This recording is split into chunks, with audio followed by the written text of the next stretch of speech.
Let's see. I don't see where the chat is.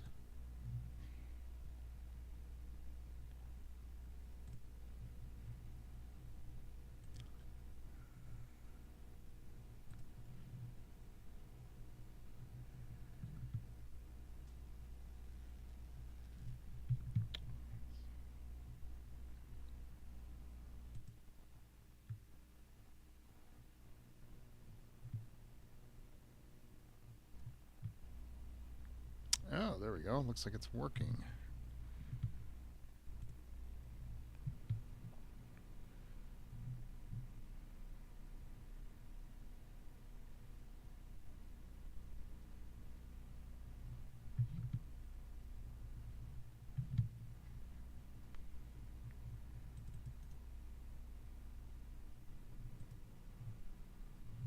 Let's see something.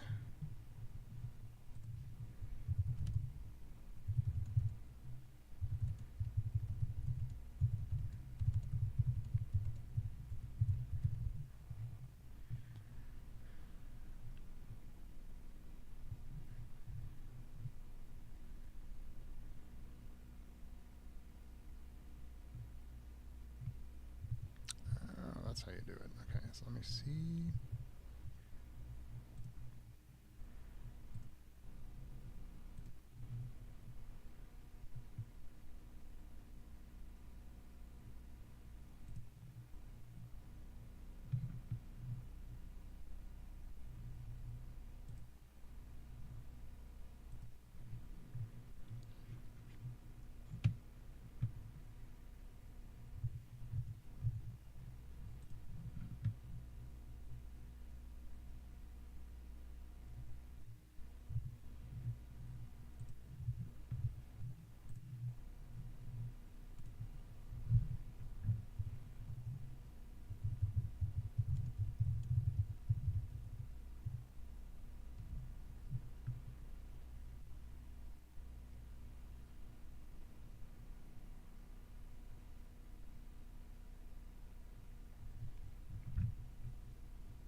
It says private. I don't want private. Oh boy. Let's see. Go back. Streaming.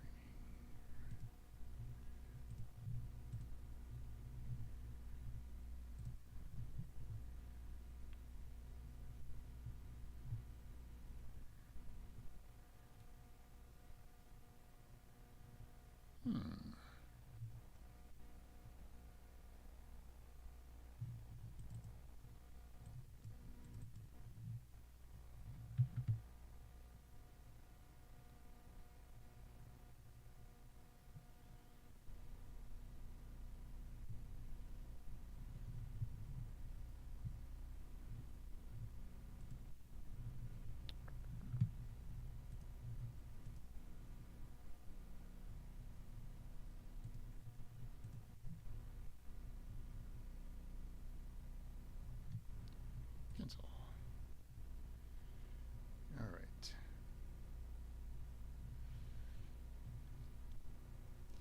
I hope I set this up right. I don't know if I've been live for 5 minutes or I'm just starting. So it says concurrent viewers one.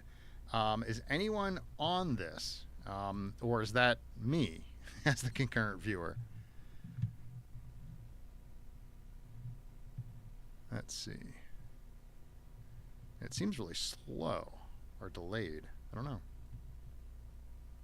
Oh, cool. Awesome. So there's someone here. Yay.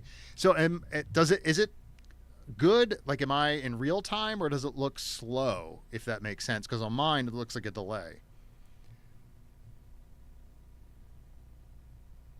I've only done this once before and I still haven't gotten it yet right. Haven't gotten it right yet. So, yeah. So, yeah, let me know if you can hear me okay, as well as does it look good, like it's smooth, or is it kind of stuttering? the video kind of thing. Oh, cool. Yes. So it's working. So I guess it's just on my end. And I'm trying to get, I don't know why, I'm using the software called OBS, which is working great, but it's not letting me see the chat over there. So I have to kind of keep this one open. Let me see if I can, about, okay, so that's that. All right, so maybe I just do that. Then you go that down. Okay, cool.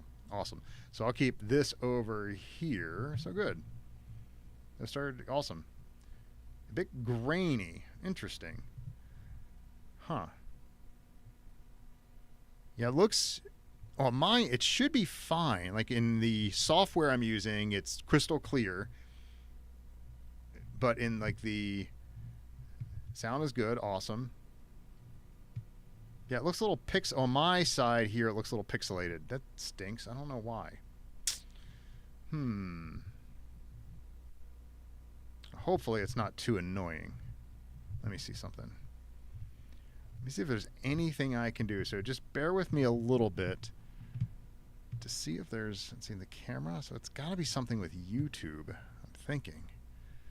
Let me see, settings. Appearance stream. Okay, that's fine. No, that looks good. Video. Let's see, video. Looks good. Okay. I'm not sure what's going on, but anyway, I'm going to ignore it for now. Hopefully it'll speed up any old time. Yeah, that stinks. Old time, watching old TV at times. What about Donnie? How does it look on your end in terms of the video? Is the video clear, looks normal, or does it look like super pixelated and slow or what have you? Trying to figure out whether it's just maybe Buster or if it's everybody. And also Jan Z2R8N. What about, if you're still here, what about your side? I think we have 4 people on, so that's awesome. So anyway, I'm just going to talk and see how things go. Okay, cool. Donnie says not annoying. I guess it could be me or maybe my alternate. Okay, cool. Well, maybe, okay, so I'm going to assume, and I'll do a check every so often as people come in. I'll do a check to see what's going on and make sure it looks good because, you know, I want it to look good as well. So anyway, thanks for joining me. It's, believe it or not, I'm going to say it right now. Today is the 1-year anniversary or birthday of Dungeon Noob. 1 year ago today, I uploaded my first video. So I knew it was coming up, but I didn't know the date. And then I woke up this morning and I looked at my phone, pulled up YouTube Studio, and the first thing was, "Congratulations, it's your birthday." So that was pretty awesome. But yeah, so that was really cool. So this whole thing is just, and the funny thing is, I didn't even plan it. Today was a Saturday. I was just going to do a live stream because I liked it last time, so I figured this time I'll do it again. And it just happens to be on the anniversary of the channel. So anyway, thanks. Awesome, thank you. Thanks, Buster. Yeah, the shorts are going really well. I started with Monster versus, no, what was it? It was Guess This D&D Monster. It was a monster guessing game. I don't know if you saw that. And I ran that for like, I don't even know, like 100 or so shorts or whatever. And then it was getting a little much, and then I transitioned it to something else, and then to like transition it from the old Monster Manual 2014 to the new one and all the changes. And that was, people were getting kind of angry in the comments about the differences, and some people liked it, some people didn't. And I kind of want this channel to be kind of a friendly, welcoming environment for everybody, and I didn't want like anger in the comments. So then I switched it over to just basically lore facts, like stunning lore that I find online, and kind of share it with everybody. So, and those have been a lot of fun for me, so I appreciate it. And then, but yeah, so I'm here to just hang with you guys, answer any questions. Depending on things, I'm going to try to maybe assemble a dice tower because one of my video ideas coming up is I got a dice from a company who claims to have almost perfectly balanced dice, dice. And then I had a big bag of Amazon dice I got for like $10. So each one's probably like 10 cents. And so it made me think, are expensive dice really worth it? And so what I'm doing is I'm assembling 2 dice towers, and I'm going to roll each die 1,000 times. Yeah, 1,000 times. And then just note, like, I'll have a spreadsheet open and I'll roll it, and, you know, in cell 1, put the number, and then just go through it. And I calculated it'll probably take me 3 or 4 hours to do both die 1,000 times.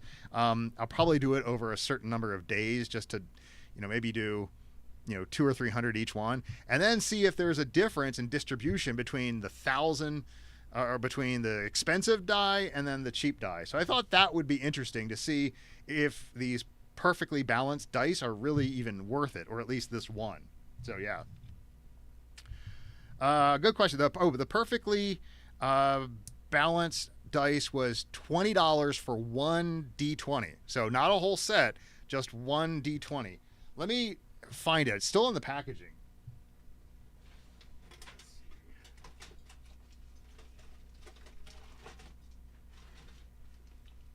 All right, so it's still in the packaging right here. So why don't I open it? Let me see. I think I got my pocket knife. All right. So let's see how much perfect. Okay, so I answered that question. Yeah, they were $20. I'm a PF1E D&D 3.95, then 5E. Okay, yeah, 3.5. I don't know how many. It's weird with shorts because I also have long form content. In fact, I just started doing the longer videos. Geez, what was it? Probably 6 to 8 weeks ago. And so I'm starting to do those.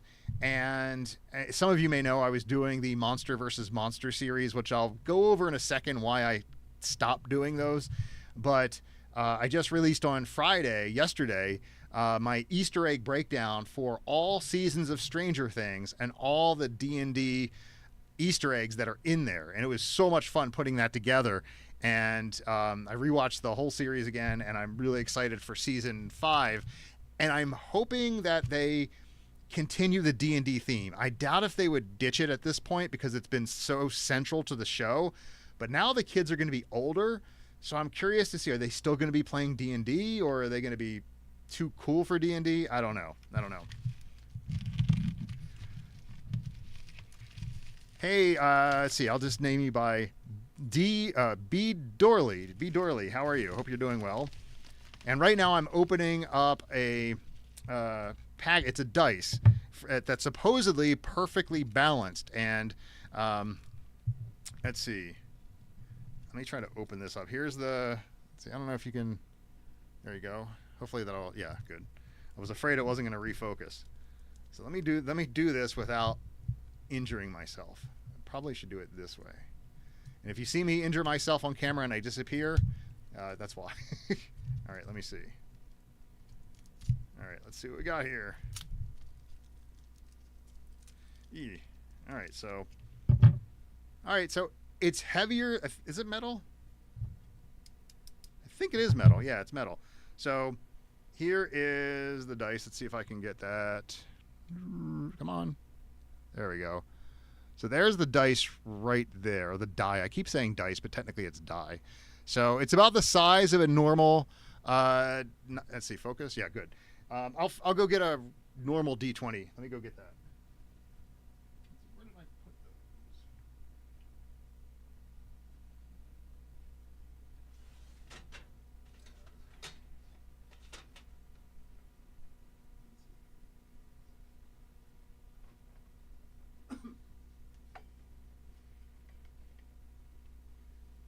Okay, so I'm back, and here are the two. This one right here.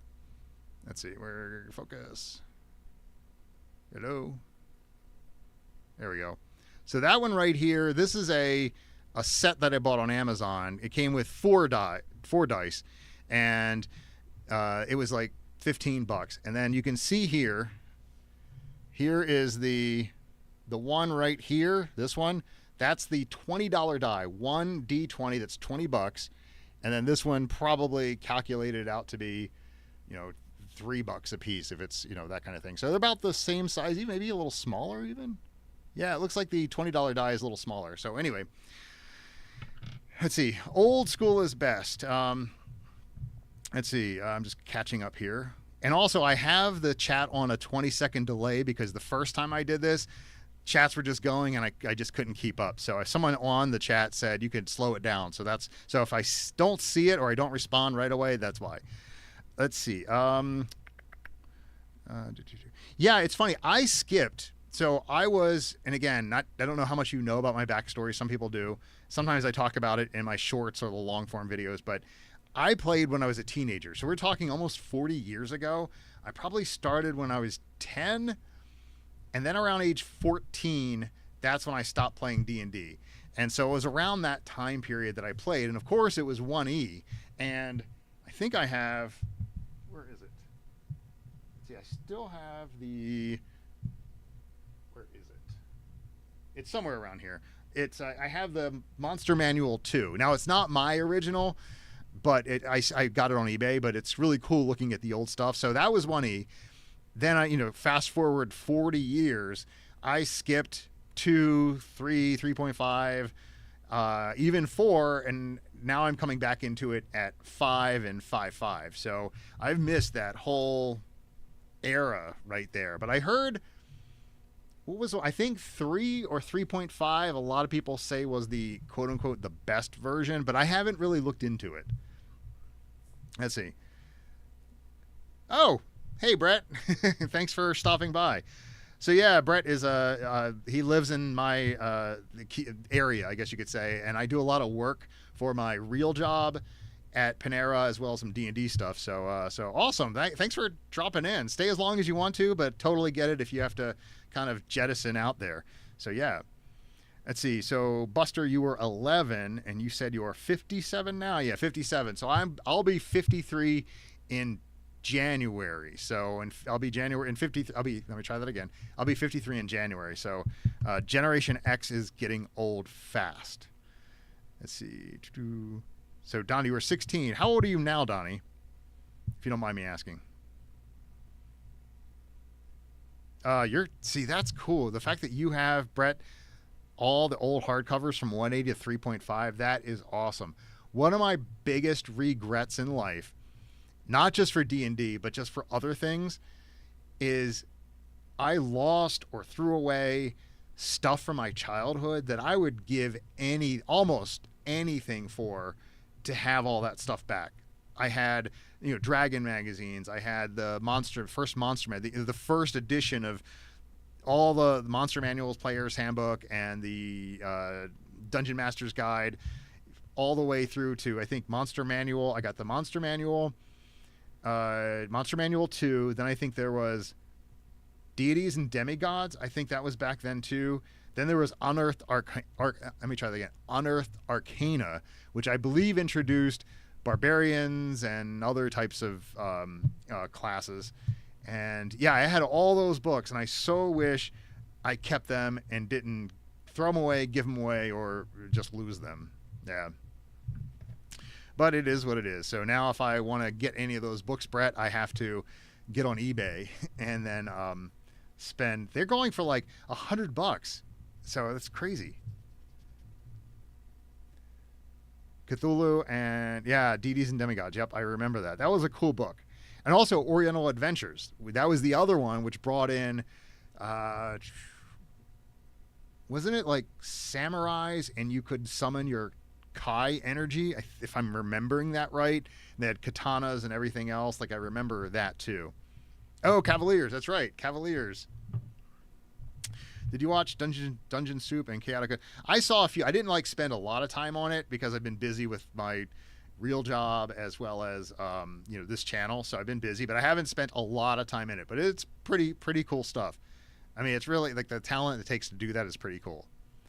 The character, yeah, that's right. All these things are coming back. I forgot Cavaliers. And then, do you remember, Brett, or anyone else in the chat, if you were alive back then? Because if you're an old fart like me, the D&D cartoon, that was the other thing that was cool. And I remember in there they had the Cavalier, Barbarian, Ranger, Thief, I guess, and then the Acrobat. Was there? I always thought the Acrobat was weird because was there a class called an acrobat? I can't remember. Yeah, introduced Kai power. That's right. So yeah, and then of course barbarians had the rage, and I remember it was funny when I was playing as a kid. In my elementary school, we had a D&D club, and it was about one of the teachers. Shout out to Mr. Dearkin, who is now teaching somewhere else. So hopefully he's doing well. But he was the dungeon master, and then there were probably about 6 to 8 of us sitting at the table, and he allowed the Unearthed Arcana and Oriental Adventures in, and someone became a barbarian, and it kind of ruined things. And I could tell sometimes he would get a little upset because the barbarian was plus on so many things, had the rage, had all these other things that a DM plans, and then when you allow a barbarian in it who I think was probably more powerful or OP, if you will, for just like a normal fighter. Yeah, it was interesting. Okay, so Unearthed Arcana. Okay, so it was in there. Yeah, Snuggy the Goblin. I love that. I love that username. But yeah, the acrobat. I always thought that too. But if it isn't Unearthed Arcana, that could explain why. Hey, Deannon, C5Y. Thanks for joining me. See, I want to know your favorite edition of D&D. So that's an interesting one because, in a way, I'm going to, how do I say it? My favorite, okay, so I'll be honest with you. Like, I think that, and one of the things with these live streams is you don't know who's came in the beginning and who's still here and who dropped in the middle. So hopefully I won't repeat myself too much, but I started 40 years ago. So I started at 1E around 10 years old, and then by 14 I didn't play anymore, and then I didn't play any edition up until today, 5E or 55E. And so the only 2 reference points I have are 1E and 5. So I will say my favorite is 5, but I have that nostalgia for 1E because remember there was Thaco or Thaco, to hit armor class 0, all of those kinds of things. When I came back to 5, I was like, why are armor classes like, 18, 17? Like, it didn't make sense to me. But at the same time, 5.5, I will say, because when you start to talk about editions, people get upset about certain editions or whatever. But one of the things when I came back into it, I thought it is easier. D&D seems more approachable now, easier to get into it. I mean, don't get me wrong, it's still a complicated game, and I can see why some people who are just starting might get a little overwhelmed with things, because even as I'm coming back into it, I'm still learning, and even for some things I get confused about. So I can see that, but it is somewhat easier to keep track of. Like, I'm listening to podcasts now. There's one called Dice Shame, and there's another one called Roll the Bones. And when you're listening, it's like, okay, person's armor class is 17, they got a plus whatever, and this is what they need to hit, and it makes sense. All right, let me catch up on the chat here. Let's see.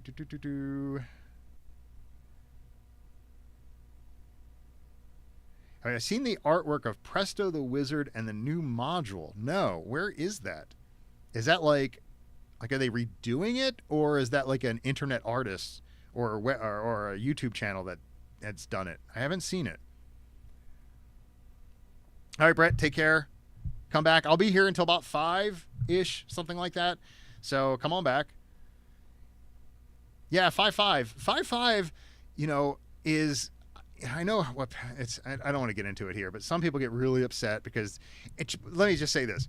Change is hard. Anytime there's change, there's going to be people who resist change, whether it's D&D or whether it's life or where you work or whatever it might be. Change is hard. Humans do not like change, but they say the only constant is change. So, in a way, I do like the new 5.5. I haven't played 5.5 rules yet because all the one-shots I've done so far have been in 5e. So I do have a friend who is a professional dungeon master, and she is now getting into 5.5. So hopefully I'll be into that realm soon. Let's see. Let me set up for the video game generation. Yeah, I would say so. Yeah, I think that's probably a good call. Let's see. All right, Deannon, if have fun with family stuff. I'm doing the same after I get off here at 5 o'clock. So thanks for joining me, even if it was briefly. Thank you. Uh, Time zone, I'm in East Coast. So I'm in the East Coast, New York City time. Put it that way. Which module? Right now there is I think it's called. It's something. What is it called? Because it's got a funny name. Let me see if I can find. Hold on a second. A friend sent it to me. Give me 1 second. All right, so let me go to my mail. It is. Let's see. Oh, okay. It's D&D Adventure League Defiance and Flan or Flan. And every time I can think of Flan, I think of rice. I think that's. I can't remember which language that is, but every Defiance and Flan, it reminds me of rice. But anyway, yeah, so there's like 5 one-shots in there, I think. And so I've been playing, my friend who's a pro DM, she has these Saturday sessions where, you invite, people can come in and just learn how to play D&D with her, and she goes through these. So it's been a lot of fun. It's part of the Tyranny of Dragons. Adventure League, Defiance, and Flan. Let's see. Yeah, that's cool. You definitely can, you said convert things that you like from 3.5 to PFE 1. That's cool. Let's see. We have here, it's in the New Heroes of Faerun. Came a long way. I'm just reading this, so bear with me. Oh, okay. So that's okay. Cool. New Heroes of.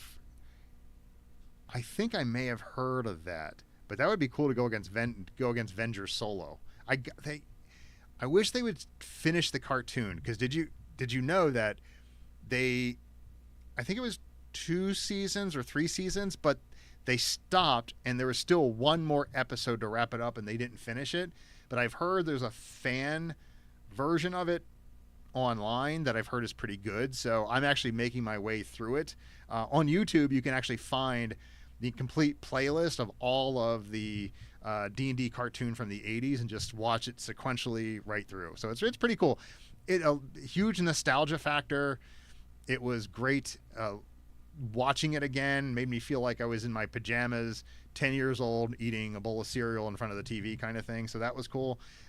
As an adult watching it, it was a little cheesy kind of thing, but it's a kid's Saturday morning cartoon. That's what the 80s were all about.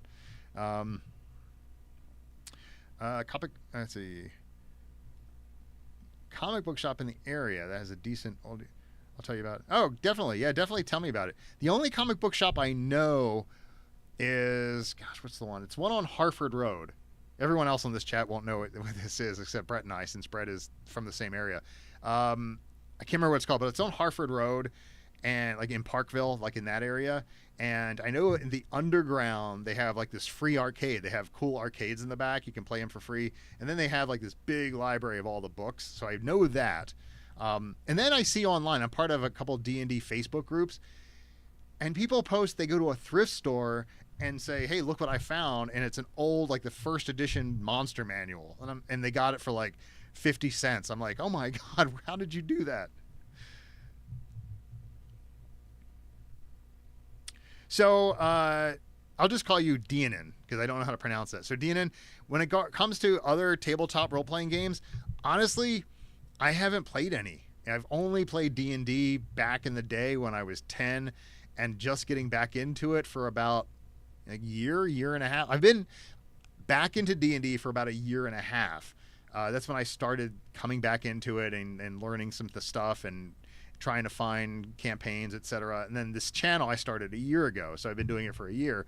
But I haven't delved into any other tabletop role-playing games, though I know there's a ton out there. I had a best friend who used to play Warhammer, and he tried to get me into the hobby, but I looked at the price of getting started, and now maybe this was like 15, 20 years ago. No, it's not 15 years ago.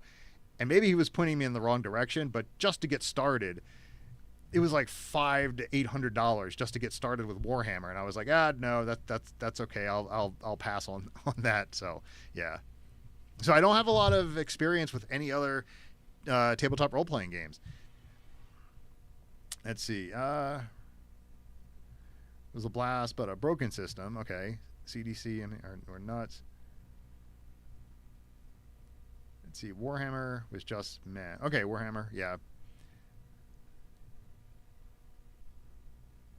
Ooh, I have to check that. Okay, thanks, Brett. I'm gonna check that out next time I go. And now that I haven't been there in like a couple months, but now that I know that where it is, last time I was there, they must have been redoing it because books were, I'm not kidding, they were like piled high everywhere, and it was hard to even walk around. It was kind of like a maze. They had like this much room where you could walk through. So they must have been cleaning up or doing something. So yeah, thanks for that. That's awesome. And SA, they have Satanic Panic for D&D. Ooh. So if you don't mind me asking, what is SA? In SA, they still have Satanic Panic for D&D and Halloween and everything nerdy. Very cringe. Yeah, did you live through the Satanic Panic, Donnie? Because I did, and I remember that it was crazy. It was crazy. Looking back on it now, it's so weird because I went back and I watched the 60 Minutes episode that they did on the Satanic Panic way back then in the 80s. And I was like, you've got to be kidding. They had quote unquote experts on there talking about how deadly the game is and how it ushers in Satan. And you had people who are, you would think, smart talking about this, and it was just silly. But on the bright side, that Satanic Panic brought D&D to the mainstream, and their sales went from like 1.8 million all the way up to 8 million in just that short amount of time. So, they had bad publicity, but as I say, any publicity is good publicity, so it worked. Let's see. Drive-through RPG. Yeah, or drive-through. I'm going to start doing some of those. One of the things I want to start doing on my channel for my long-form videos is doing more products, whether they're physical products or whether they're, let's say, modules or what have you, because my whole channel, I want it to be, the shorts will be more of the lore. I'm starting a new short series soon to mix in with the lore, which is more of a dice rolling game, which I'm going to experiment with. I think it'll be fun. I think it'll be interesting. But I'm not going to give too many details now. I'm probably releasing it in another week or two. I got to batch the footage and record it and then edit it and all that kind of stuff. So that'll be coming within the next 2 weeks or so, maybe after Thanksgiving. In the United States, we have Thanksgiving next Thursday, so probably after that, around the 1st of December. But anyway, where was I going with that? Yes, my brain. Never mind. See, when you get older, over 50, that's what happens. Let's see. My parents were split up at the time, and I lived with Dad, so I was already... You were feral at that point. That's great, Buster. Oh, in South Africa. That's right. You did mention that last live stream. South Africa. Cool.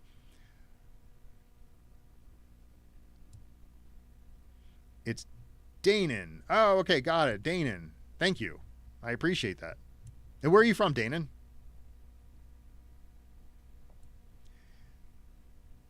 Oh, so bags of dice. So one of the things, that's the thing about D&D is it's the dice. It's one of the only games out there. I mean, I'm talking about, of course, tabletop role-playing games in general, but, all the other games like board games and stuff, they have dice, but it's the only, like, people are fanatic about their dice kind of thing. And, oh yeah, that's right. That's where I was going, is product-based. So I want to start doing product reviews, but honest product reviews. So not ones where, it's a 5-minute commercial about something I found online, but like, here's the good of this, here's the bad of this. If you want to buy it, link in the description. Here's, I recommend it, I don't recommend it. So more of that kind of stuff, because the whole persona is I want it to be me discovering D&D, not just the lore, not just other cool stuff, but also products. Because I think that would be fun too.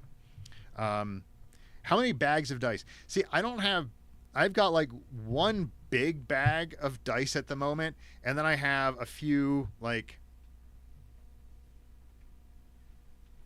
this, like I got on Amazon. So it's sort of like It's, if you can see, boop, boop, boop, boop, boop. You know, these little boxes kind of thing that they, I love how they put it in these, and it makes it look like, let's see, got to cover my face for it to, yeah. So it comes in little boxes to make it look like jewelry, which is awesome. And then I have, let's see,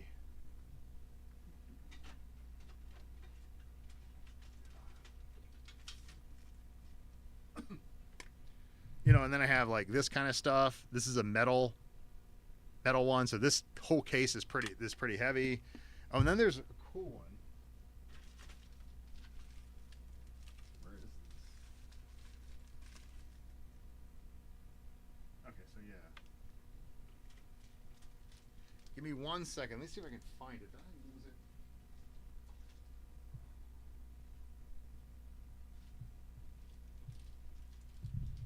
Oops. Give me 1 second.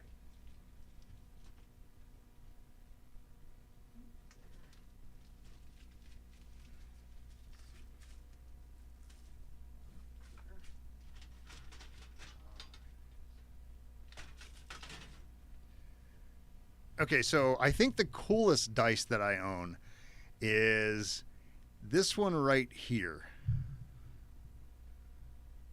Okay? It actually is made of real elk bone. So this is actually made of elk bone. I doubt if it's very weighted properly. I haven't tested it, but you know, but it's really cool. I mean, I like it because it's just focus. There we go. Try that.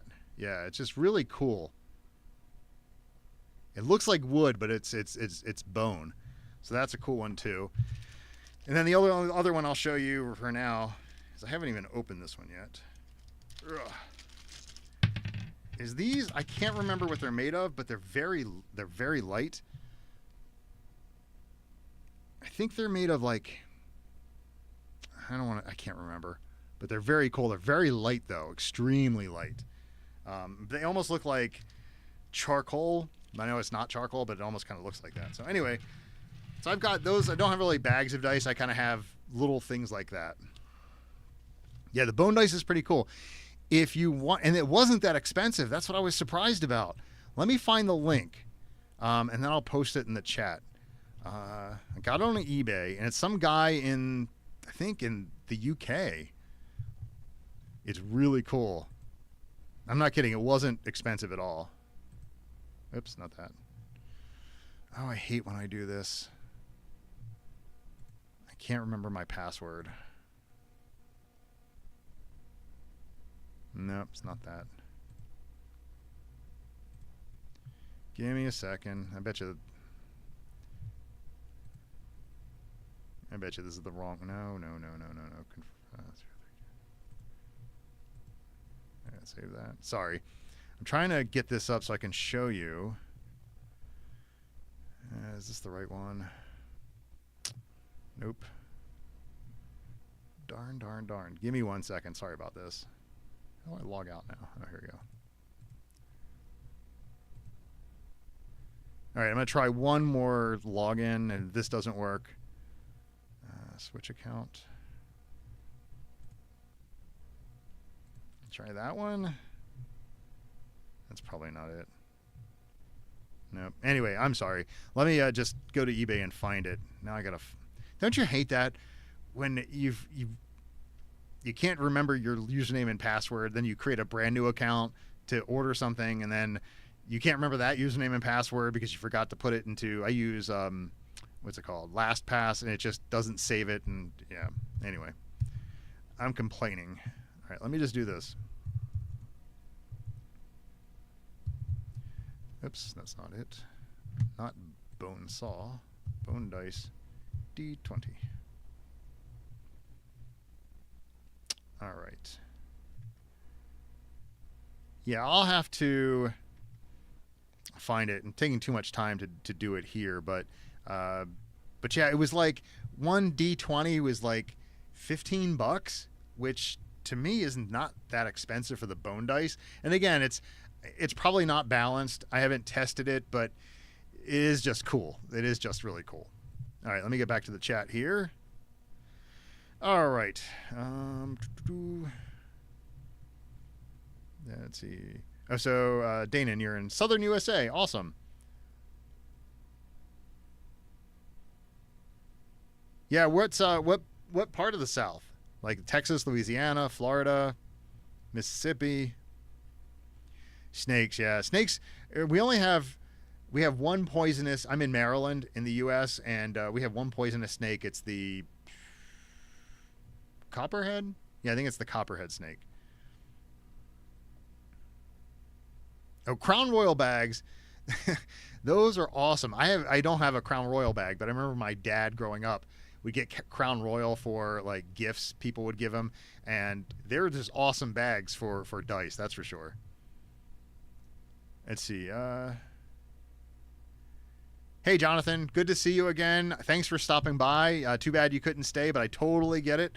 We're busy, and this is on a Saturday. So anyway, have a great rest of your day. Thanks for stopping by.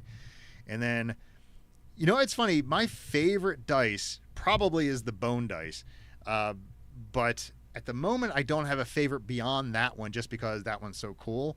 I got to look at all my dice and really do it. Now that I'm going to be doing these new dice game shorts, which I hope you guys like, because I think it's fun for me to do. I enjoy doing these and filming them, and then the editing is fun. So I'm hoping that everyone likes it. But I'm going to get to know a lot of the dice that I have, so I'll be able to find kind of my favorite while doing that. Okay, let me go back here. Stone dice is cool. No problem, Danon. Thanks for stopping by. Let's see. One guy that gem cuts gems into dice, but they're expensive. Yeah. That's Donnie. That's an interesting one because I'm going to do a video. I don't know, like in the next 2 months. It's on the list of videos I have planned for my long form videos. I'm going to start really focusing. I'm still doing the shorts, but I'm going to be focusing a lot on long form video. And one of the ideas is what are the most unique dice that you can find online? And then what are the most expensive dice? I found one pair, it's a D20 that is something like 50 grand because it's got diamonds in it, or like the D20, the 20 in it is pure diamonds around it or something crazy like that. So yeah. Unfortunately for those, I'm going to have to show you on screen. Unfortunately, I'm not going to be able to buy it and show it kind of thing. But it's funny because like, for these, you ever think about, people who do YouTube that they technically can, in the US and probably other countries, you can take tax write-offs, you can deduct from your taxes. So as a business expense. So if you set up your YouTube channel as a business, and you buy like a $50,000 die, technically you can deduct that from your taxes. Of course, you have to have that much money in order to afford it, but it is, I can only imagine what the IRS and the tax people in the U.S. do now, when they see crazy stuff that people buy. Anyway, a tangent. Tennessee. Okay, cool. I'm just looking at some of the chat. So my favorite character, I had two favorite characters. Right now, I'll be honest with you, I am searching for a group. I've been trying to find a group for a year and a half now. And I've done a lot of one-shots, and I've said this before, the hardest dragon to slay in D&D as an adult is finding a group of people who can all get together at the same day, at the same time, for the same number of hours, agree on the addition, and have a dungeon master. Like, all of those factors have to be perfect in order to find a group. And I'm right now it's me and this other guy locally in my area, and we're trying to find players. So it's two of us. We're on D&D Beyond. We're on the forums. We're on Discord. We're trying to find players in our area, Facebook groups, the whole bit. And people show interest, and then they back out. And then they show interest again, then they back out. And then, of course, now we had a group of 4, 2 backed out. But then even when we had the group of 4 and we were like, all right, let's go, this is it, we didn't have a dungeon master. So that was the big thing. All right, so I get on tangents. I apologize about that. You ask a question, I answer it kind of, and then I go off. Let's see. Oh, hey, Sneak Frog. Thanks a lot. I appreciate it. Now, do you watch mostly my shorts videos? Have you seen any of the longs?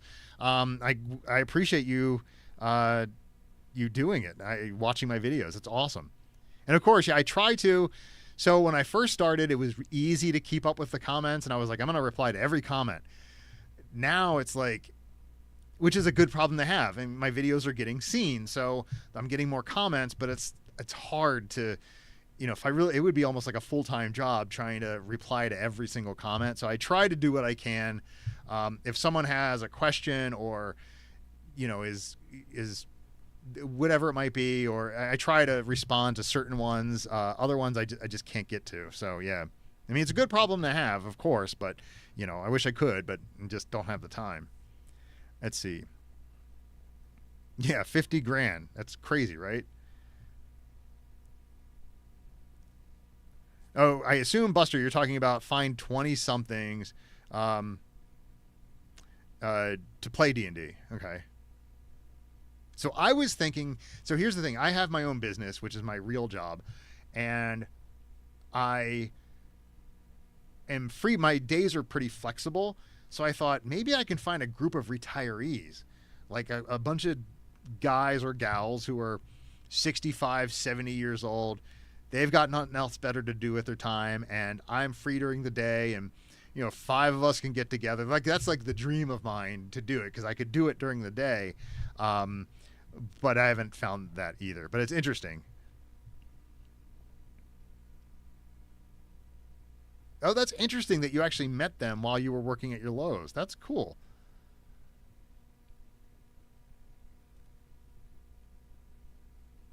Oh, I met my current group, and they went next to D&D movie and asked me if I know what D&D, if you knew what D&D was. Oh, and speaking of D&D movie, one of my long form videos, I don't know when it's going to be released. It's taking a long time to do this. The research is done. Now I'm in the script writing part of it, which can take a long time. AI helps speed that process up, but it kind of spits out crap. And so it's a good AI is good for like getting how do I say this? It's good at getting rid of writer's block. You can it immediately like starts something, it writes a script for you. It's complete crap, but at least it starts, it gives your brain, I'm like, oh, okay, so this is, then you kind of tweak it from there. But it's every single D&D Easter egg in the D&D movie, Honor Among Thieves. Now you might say, well, of course it's a D&D movie. It's going to have D&D stuff, but there are little references that are cool. Like when I watched it a year and a half ago when I first started getting back into D&D, and I watched it and it was a fun movie, but I didn't know anything about the new D&D, and I rarely recognized any of the stuff, like all the little Easter eggs and stuff that were there. I just kind of went over my head. I recognized a few things, but then I watched it probably 2 or 3 months ago, and as I'm watching it, I'm like, oh, have you seen that meme with Leonardo DiCaprio when he points at something on the TV? That's what I was. I was like, oh, it's an Aarakocra. And it's like, oh, they're at what's it called? I can't remember the name of the prison in the very beginning, but it was like, oh my gosh, there's a intellect devourer walking right in front of them, and then there's Thumberchud, and then this video I have is going to be probably a long 20 to 30 minute video detailing every single Easter egg in that movie. It was fun to do, but it's taking a long time, and then I got to do the editing process too. So anyway, let's see, I get on tangents. Let's see, 8 people. That's awesome. See, I always have like a goal. My first one, I didn't think anyone would show up, and I think I had about 5 people. So it's cool that I have 8 people. That's awesome. Let's see. A serious player that loves serious games and knows my character. Never play throwaway characters. Yeah. Oh, Donnie, that's right. You did ask my favorite character. So let me go back to that. I get sidetracked. I'm sorry. So my favorite character that I did was back when I was playing as a kid. I had a paladin named Delanor. Now, Delanor is my full name spelled backwards.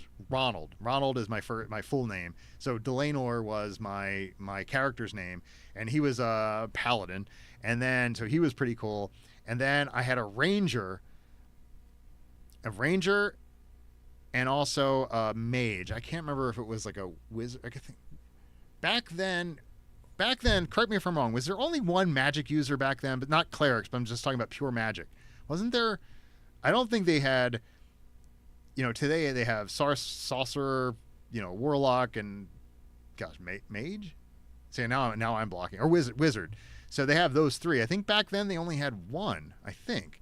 Correct me if I'm wrong. I could be wrong. But anyway, it was so frustrating back then. Wizards were, oh my god, they were like paper. They had so little hit points. You weren't allowed to use weapons. You weren't allowed to wear armor. So your AC was horrible. Your hit points were low. And yes, mages are squishy today, especially in the early levels, but nowhere near like it was at 1. I remember 1E, my mage died like the first battle we got into with a bunch of goblins. And it was just like that. I think he only had like 5 hit points or something crazy. So the DM at school let me, play him again. But anyway, so those were pretty cool. Oh, thanks, Sneaky Frog. Yeah, the long ones are fun. I always say this. The shorts are fun. Those I have fun creating. The long ones I have more passion about because they're a little bit more in depth. They're a little bit more, not interesting, but a little bit more, I guess just a little bit more of a deep dive. And I can kind of go deeper, like trying to research all the Stranger Things Easter eggs. Like that was fun going through it and then getting Netflix on my laptop and scrubbing through and finding different parts of it. And so that was fun. Yeah, I thought so too. Like in the movie, they were like tiny. And I think if I remember correctly, there was a rope across, you see the camera like above the rope. And then you see 2 of them, I think, walking across the rope. And in D&D art, you always see them as like the size of, I don't know, like a big dog, kind of thing, longer kind of thing, but big. So that was interesting.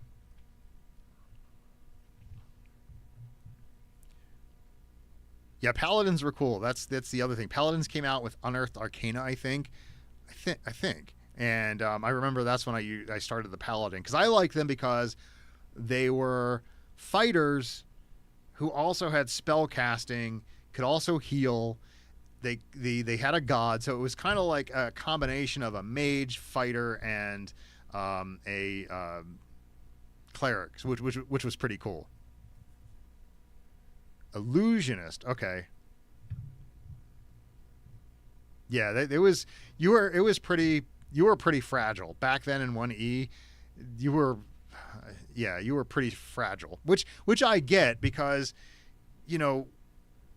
wizards, mages, illusionists, when you get up to certain levels, you become extremely powerful. And so it kind of makes sense. You kind of have to earn your stripes in order to get to that, you're a level 14, illusionist, mage, wizard, whatever. You're pretty darn powerful at that point. So I guess you got to, cut your teeth some in the early stages.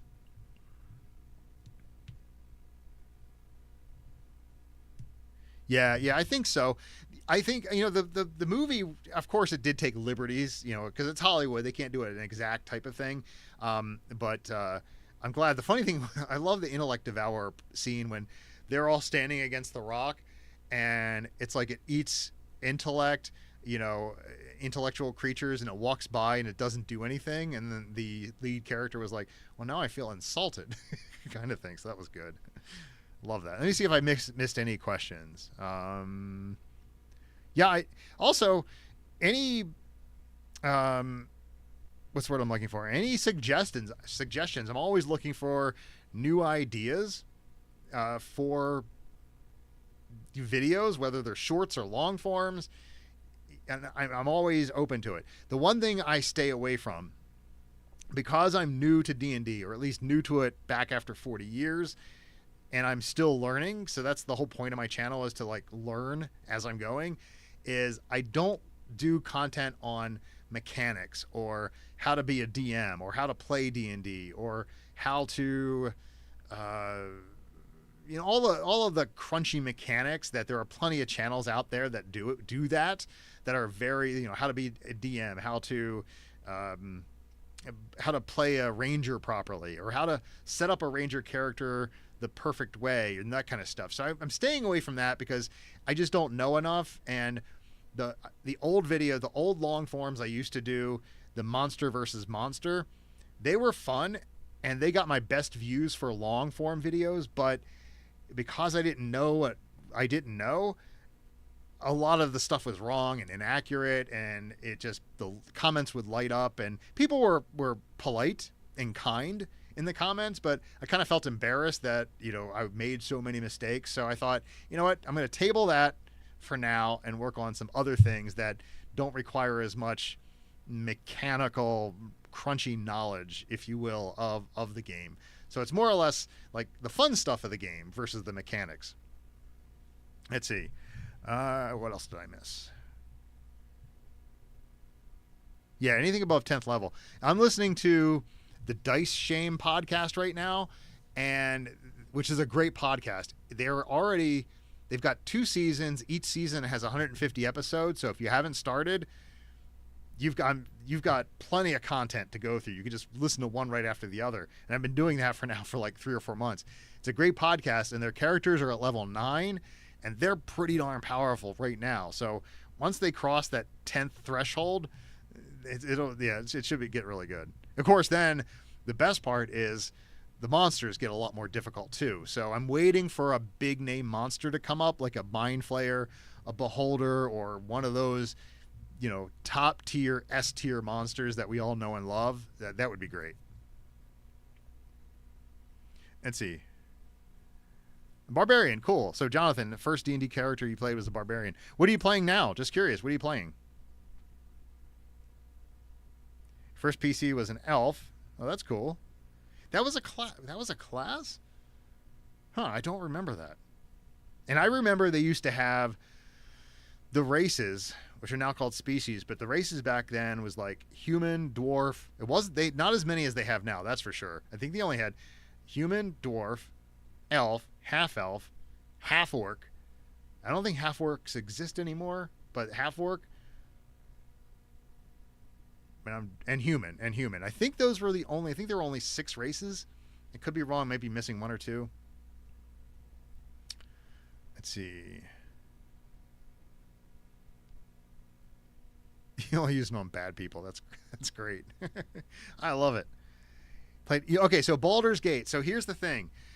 Between my real job and this channel and family stuff and all of that takes up a lot of my time. So I don't really have time at the moment to play the video game.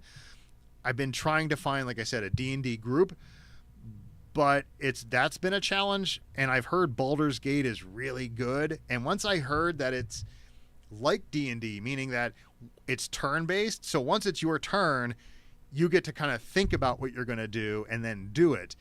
I'm not a big fan of those, like World of Warcraft, I guess is one of them, where it's like you get into a battle and you're just pushing buttons and you have to kind of know everything off the top of your head and do it in real time. That's kind of not the way I do it. I like to do it like D&D. It's turn-based. So I've heard Baldur's Gate is good for that. So I think I really would love it. And I started to play Baldur's Gate, the first one, and when I got stuck on I was in some house, and I couldn't figure out how to get out of the room, no matter what I did. It's like you couldn't go up the steps, couldn't go down the steps, and I just couldn't figure it out. There was no clues, there was nothing. I'm like, I don't get this, so I stopped playing that one. I don't know if it was a bug or just me being an idiot. I don't know. I don't know which one. But yes, I think I might try Baldur's Gate. Especially Baldur's Gate 3. I heard that's really, really good. I say, Brass Drake, hey, welcome back. I remember you from last time. Level 8 and 9, 5e. Power curve really sets in. Yeah.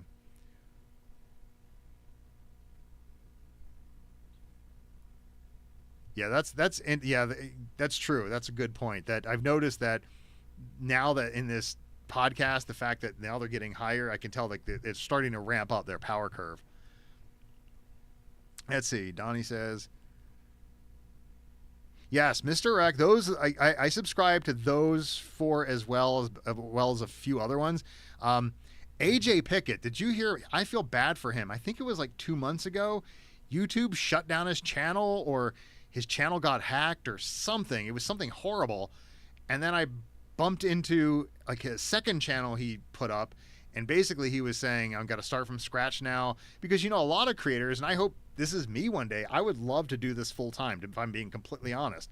And some creators, they rely on it as their income. They pay their mortgage with it. They put their blood, sweat, and tears into a channel, and it's like they do a lot of work, and they're monetized, and they do sponsors, and they do all the other stuff.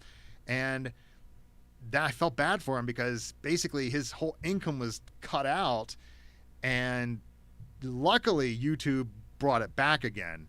But I don't know if you heard anything about that, but it was terrible. Let's see. This one.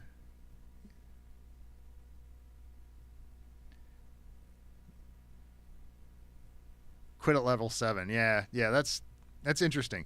In fact, interesting, Buster, that in the podcast I listen to, of course, all of these podcasts, it's like they're at a table, so they're not just serious about the game. They're joking around and having meta conversations and talking just normally. And someone asked the question, it's like, in a D&D campaign, are there other adventurers? Like, are there other people who are like level 10? And someone was like, the way I look at it is, I think that you start off at like maybe a level 1. There's probably like millions of level 1s. And then as you go each incremental higher, level 3, level 4, it gets smaller and smaller and smaller and smaller. So like you said, at level 7, in the D&D world, people start to quit. So, they don't get any higher than that. So it was kind of just very similar to what you said. So he was hacked. Oh, okay. That's terrible. Yeah, I've heard that's why. Hey, I've got to put some. I think I have 2-factor authentication on my channel. And then when you log in from a place it doesn't know, it'll ask you to use your phone or another device to make sure it's you. So, and I heard this, that's the biggest way, is someone will get your username and password, or they'll, send you a link or something like that, and they take your account, and then when they try to log in, it like pops up on your phone, is this you? And a lot of people just hit yes by default when they should have said no. So, fingers crossed it doesn't happen to me.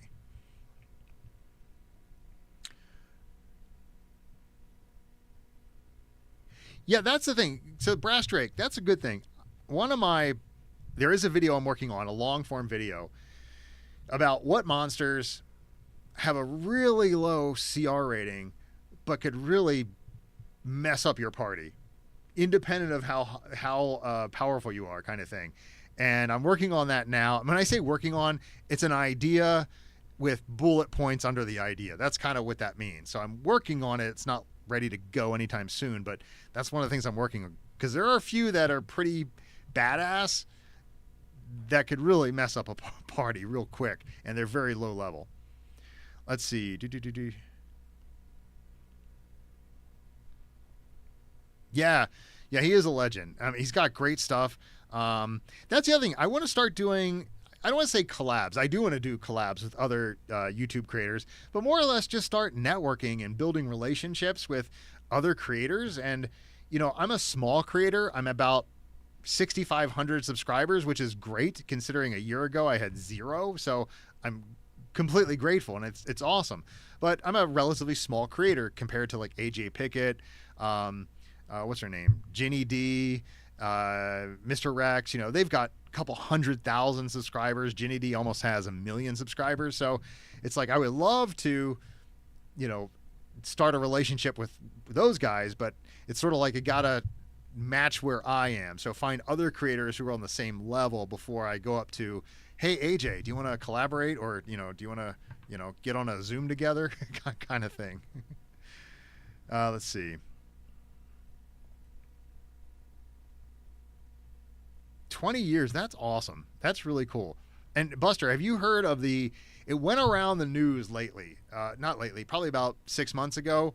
But some news organization did the story on this Dungeons and Dragons campaign that's been going on since the beginning. It's the same not the same campaign, but the same people, same characters, doing everything since they were teenagers, and now they're like in their 60s and 70s, and they're still doing it today. I mean, that is awesome. I didn't read it, but I bet you they're still playing 1E. How much do you want to bet they're still playing 1E?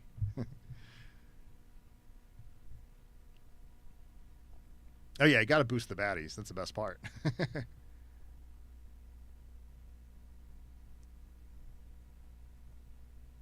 Yeah, that's a good point. The lower CR monsters can last a long time, like dragons against a high level party. You know, it is interesting. And you know what's interesting though is I don't know how are there any DMs here? I'm curious because if you can answer this question. So for about 6 months, I was the dungeon master I volunteered as a dungeon master for a group of young men who are on the autism spectrum. So I had to make the game a bit more easy for them and for me because, like I said, D&D can get complicated. So, you know, I didn't pay attention to a lot of the rules that were there. I was kind of make it easy for all of us. And even the version that I ran with them, I'm like, okay, I got to remember this, I got to remember that, I got to remember this.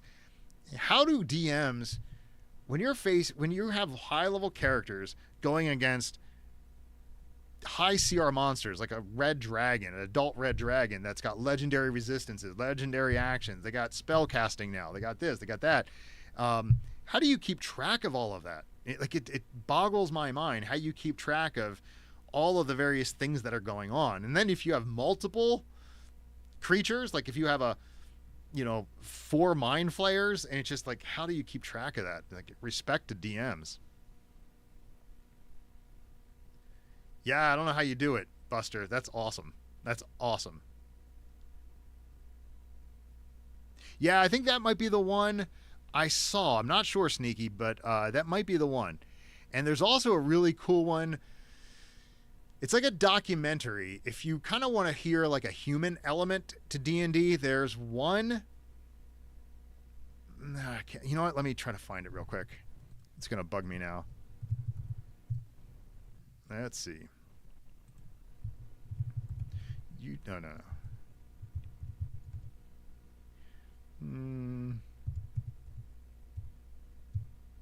What's it called?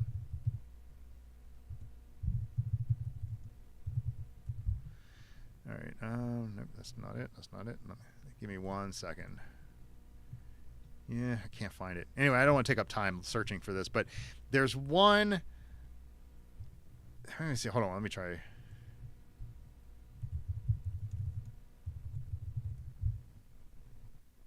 Nope, that's not it. Anyway, I'll come back. So yeah, there's one documentary about like the human element and how it brings people together, how it's helped people with Alzheimer's, people who have depression and all these other kinds of things. And it was a really good documentary. Matt Mercer was in it. It was recent too, so it was pretty cool. It may have been Wired. Was it Wired? No, it wasn't Wired. I can't remember who it was, but it was pretty cool. And lots of notes, right?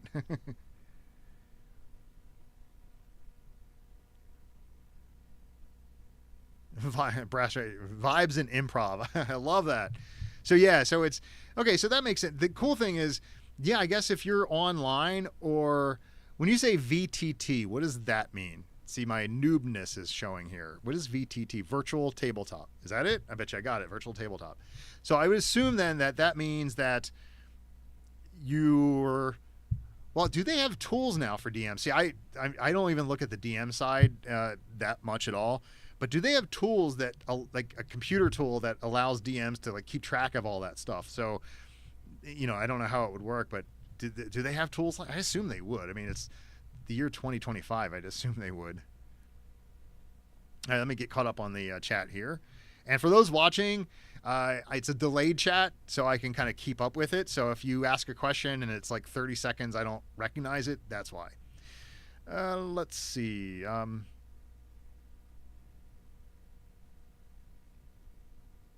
For every hour of gameplay, probably 1 to 4. Yeah, see, exactly. I agree. It's a tough job being a DM. Okay, bullet point for okay. So Forgotten Winters, that makes sense. I like that. Just keeping copious notes and bullet pointing everything.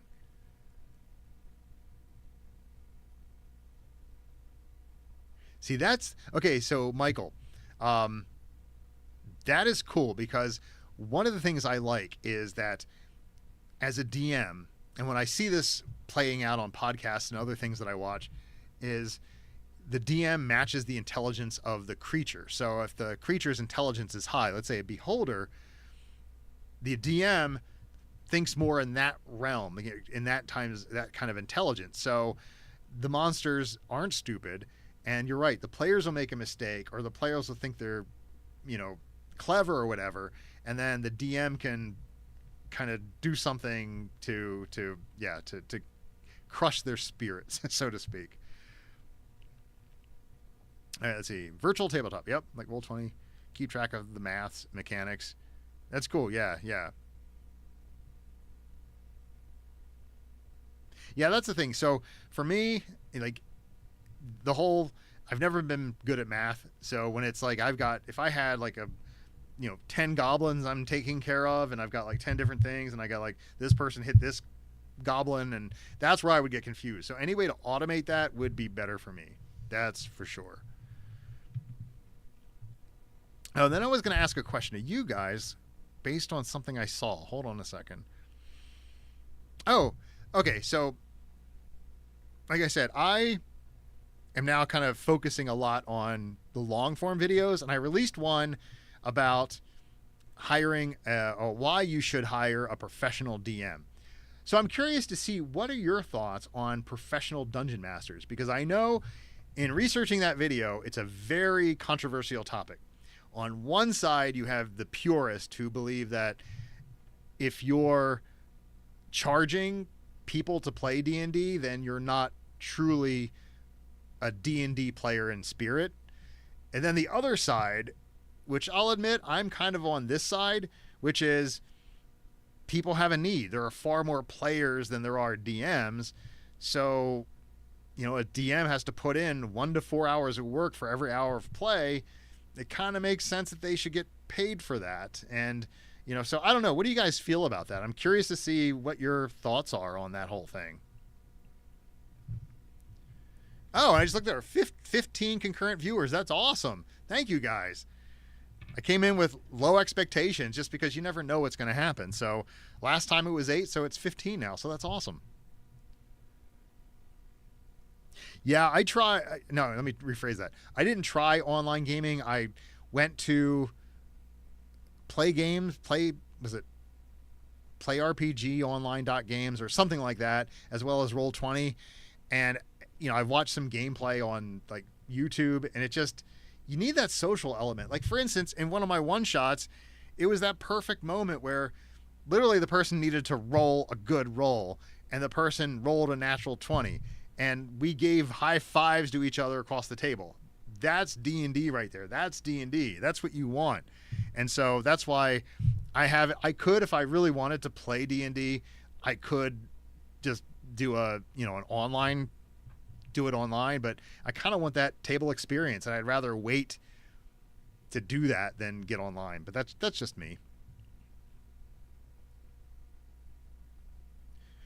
Let's see, Michael, how good the DM is. I would say, yeah, I think that's true. If the DM is a really good DM and puts in the time and effort and does all the stuff that a good DM would, in my opinion, here's the thing. My opinion about a professional DM is to be a professional and charge for that service. You don't just be a DM. You have to be a DM plus. And what I mean by that is you bring your character voices. You really work to immerse the characters in that story. So it's like you're part of, like when you listen to a podcast or you listen to Critical Role. It's not at that level, but they really try to make the game a great experience. It's not just let's play D&D, but it's like I'm going to give you this experience that you've never had before, and this is going to be a lot of fun, kind of thing. I think that's what they bring to the table, or they should bring to the table. Not to say if you're just a plain DM, like you come and you do your DM stuff, you definitely get paid for it because you're what's the word I'm looking for? You're preparing, like you said, for every hour it's 1 to 4 hours of prep. But I think a pro DM should go to that next level, or at least if they're going to charge more, a premium, they should be at that level. That's just me. Let's see. Brass Drake, nothing wrong with professional DMs, but the experience, if you play, you'll never. Yes, I will agree that, if it's great to have your friends. Like when you watch Stranger Things, the guys in the basement, it's, one friend is a DM and the others are the characters, and you can't beat that. Let's see. Okay, circling back to Baldur's Gate. If you play it, record it. Oh, okay. Oh, really? I didn't even think of that. But that's actually a good idea. What's your channel, Sneaky Frog? Do you have is it YouTube or is it Twitch or a combo of both? I'm curious. Drop it in the chat.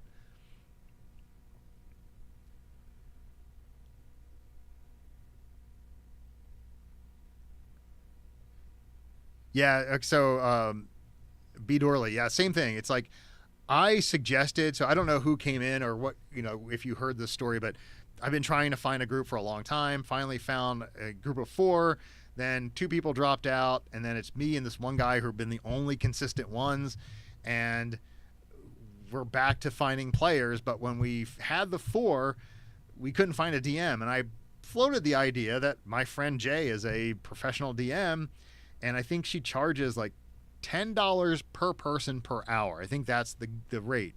And, it can get pricey if you're going to do 3 hours every other week. That's 3, that's 6. So 6 times, it's $60 a month. So it does add up pretty quickly. And that was the main reason why they didn't want to do it. They had no issue with it. But, for many people, $60 a month it's a lot of money, $60.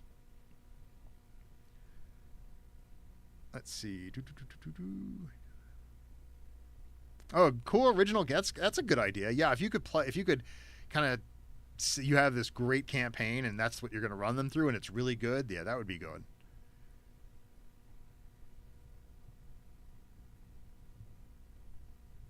Meet all your needs. Oh, cool. Thanks, Donnie.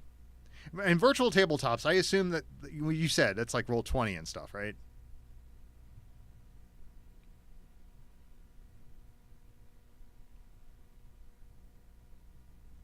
See, Buster, nuts for cost. Yeah, I mean, she is really good, though. I will say she's really good. She does bring an experience to it. I've done her one-shots, and she's very good at what she does. Very, very good. So I think she's worth it.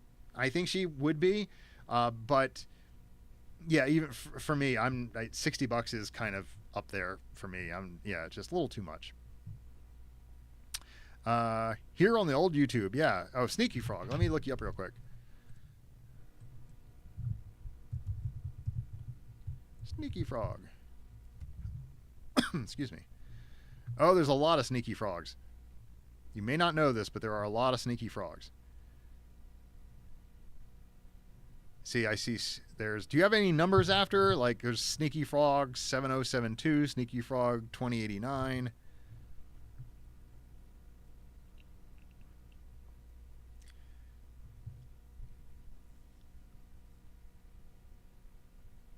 Yeah, finding a good group is difficult. Like, I have this romantic idea, which probably will never happen, but of finding a group of people. The best thing would be if my friends wanted to play, but none of them have any interest at all in D&D. I've tried to get them into it. I even said, come do this one shot. Let's do a one shot. And I was even willing to maybe be the DM for this, kind of trial by fire, but they didn't want to do it. So, it is what it is. But yeah, I have this romantic idea of finding this group of 5 people, a DM and then 4 people. We become good friends and we just, we have these great adventures together and all of that kind of stuff. So it's a romantic notion. It's possible, but that's difficult. Yes. Yep. In fact, Donnie, I did a video on how to find a group, and I just listed kind of all the stuff that I went through, and I think there were like eight ways to find a group. And even at the end of the video, I say, if you find a group, that's not the end of it. Because if you find a group, there has to be that chemistry in the group. And even if there isn't a toxic player, sometimes personalities just don't meld.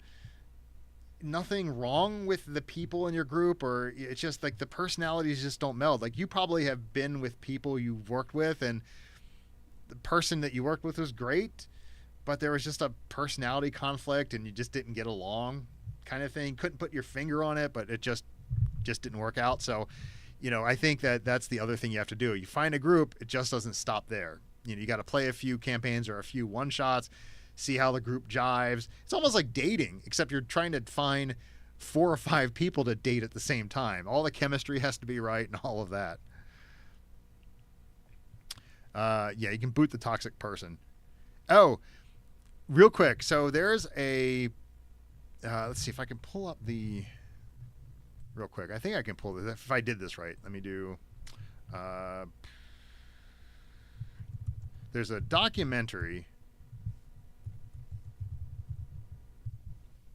Yeah, this is, okay, so here we go. I can't find it anywhere, but let me see if I can do, oh, there we go. So it's called The Dungeon Masters. You should all see, like, on my screen right now. Has anyone seen this? Because it was really good. I saw it when it first came out in 2008. I haven't seen it since, so you're talking about a long time ago. Even back then when I was not playing D&D and I was kind of, it wasn't even my radar. When I saw D&D stuff, I still wanted to watch it.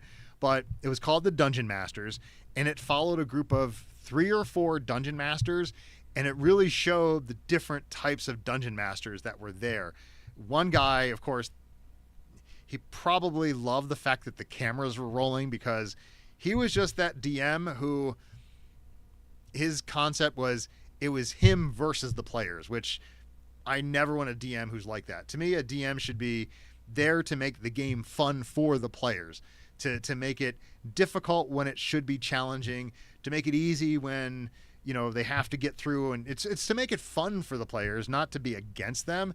And this one guy. So anyway, it's a great documentary, but I can't find it anywhere to watch it. The only place I think you can find it is on Vimeo. Let me see.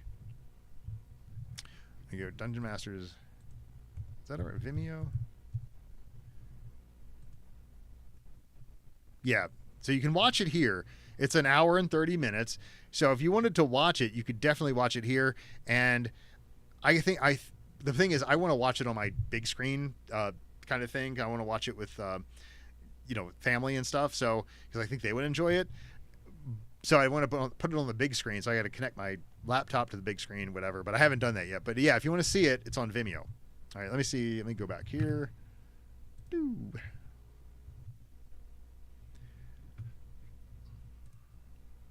No, we're. Uh-oh. Where's the chat? Oh, here we go. Let's see. Let me get caught up.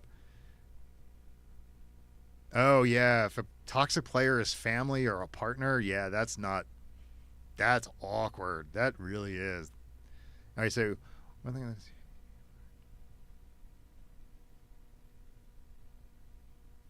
Oh, so Smarty, one thing I'd like to see from you is D&D lore that was different from what you would expect.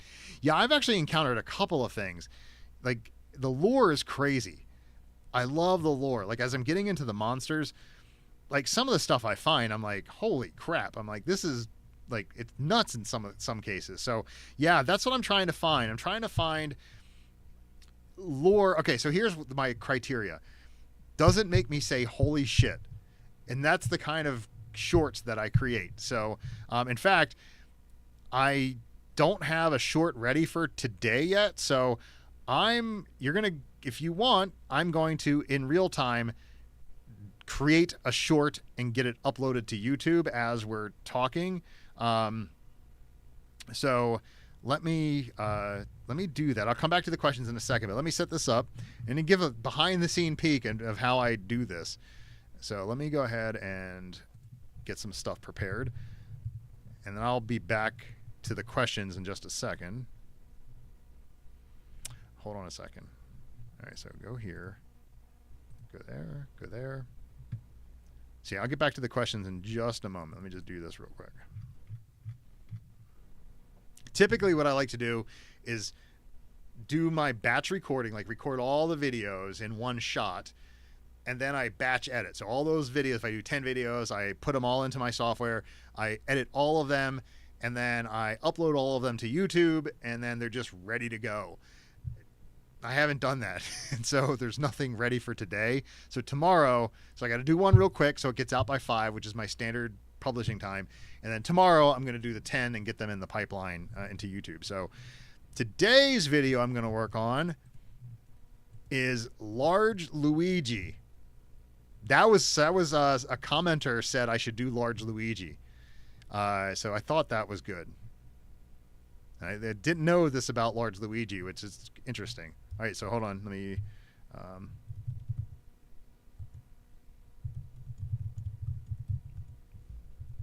All right. Let me come back to the chat real quick while that's booting up. Sorry, where did it go? Oh, here we go. Oh, what's my favorite monster? I forgot to talk about that. So I would say my favorite monster, it's either between one of 3. The Gibbering Mouther, the Beholder, Mind Flayer.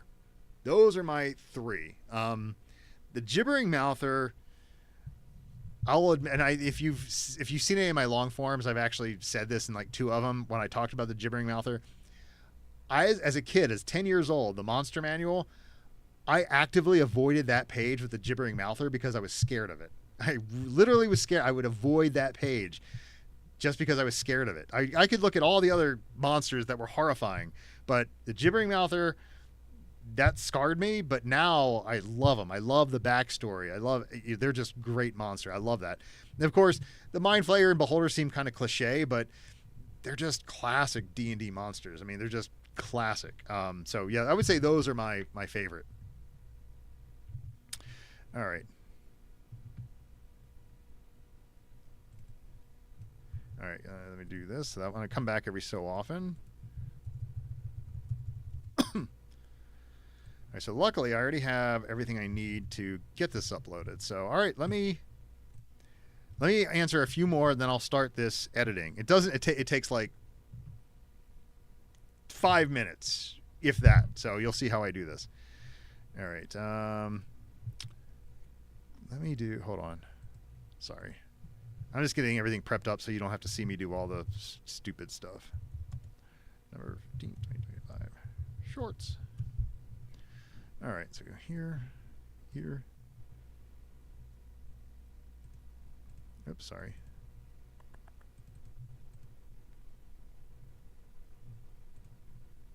Oh, that's a lot. Cool. Did a lot. Okay, so we go here.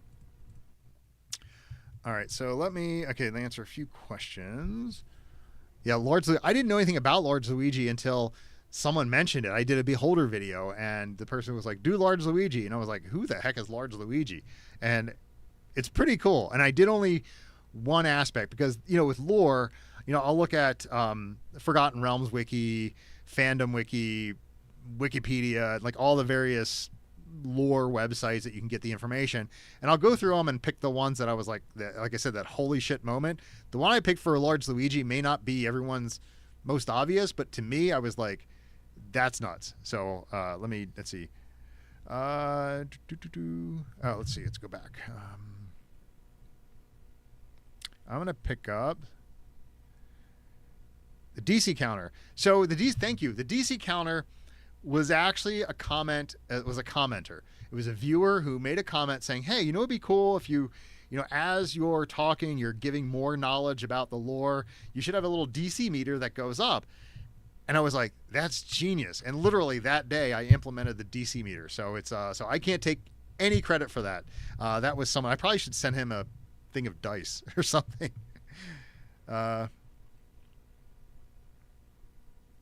Oh, thanks. Thanks for sending the email. Yep. I'll check it out, Sneaky Frog.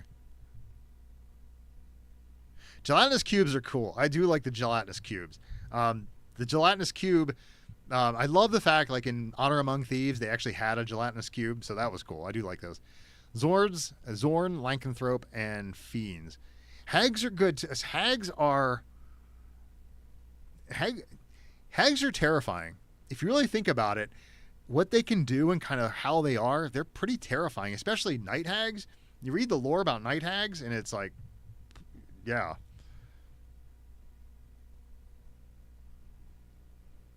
I have Forgotten Winters. I haven't looked into any of the pre-made adventures just yet. Like I said, sadly, unfortunately, or fortunately, whatever it is, it's like my real job, and this channel keeps me busy most of the time, so I don't have a lot of time. And then, of course, there's family stuff and taking my daughter to school and all of that. So I don't have a lot of free time to do those kinds of things. Though, like I said, I want to start doing more product reviews, like honest reviews about things. So I'm sure once I start that, I'll be doing, everything from dice to dice towers to, I actually have my first one. Someone sent to me from eBay. They sent it to me and asked me to do a review. And so, and I was like, I can do it, but it's going to be an honest review. It's like, it's not going to be a 5-minute commercial about your bag of holding. It's going to be an honest review. If there's something wrong with it, but I don't like it, I'm going to say I don't like it. And they were like, that's fine. I was like, okay. But as I do that, I think I'm going to start to do some of those pre-made adventures and those types of things. I'm sure as I start maybe introducing those products, I'm hoping that people will suggest products to do. So that would be good.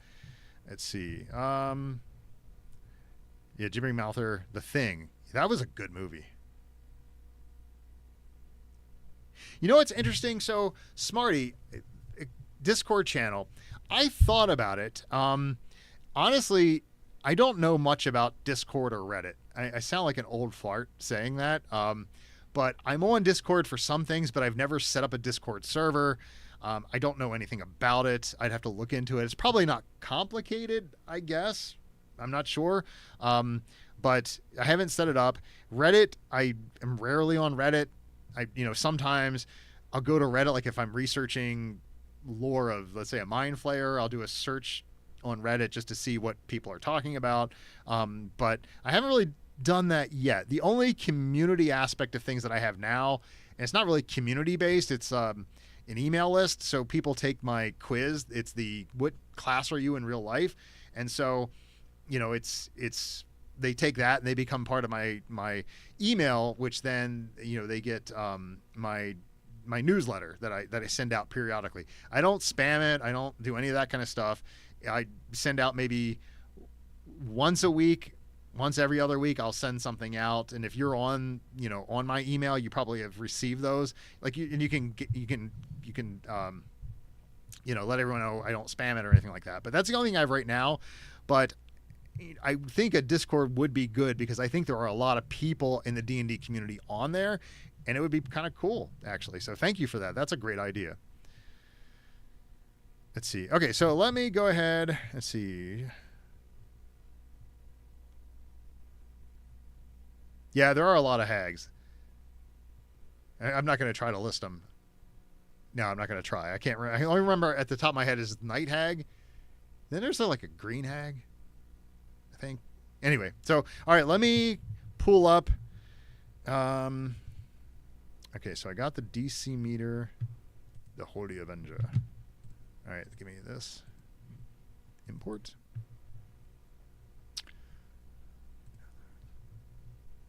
All right, so let me do.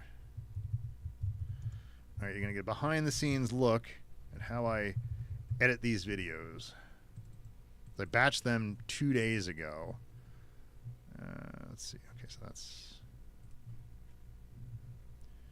All right, well, no.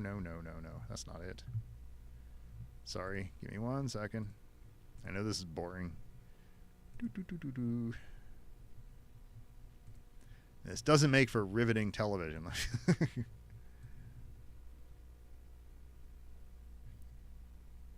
Oh, no, that's not it. Sorry. There we go. All right, do that. All right, so we got that going. And the last thing I'll do, I just got to set all this stuff up. So it's...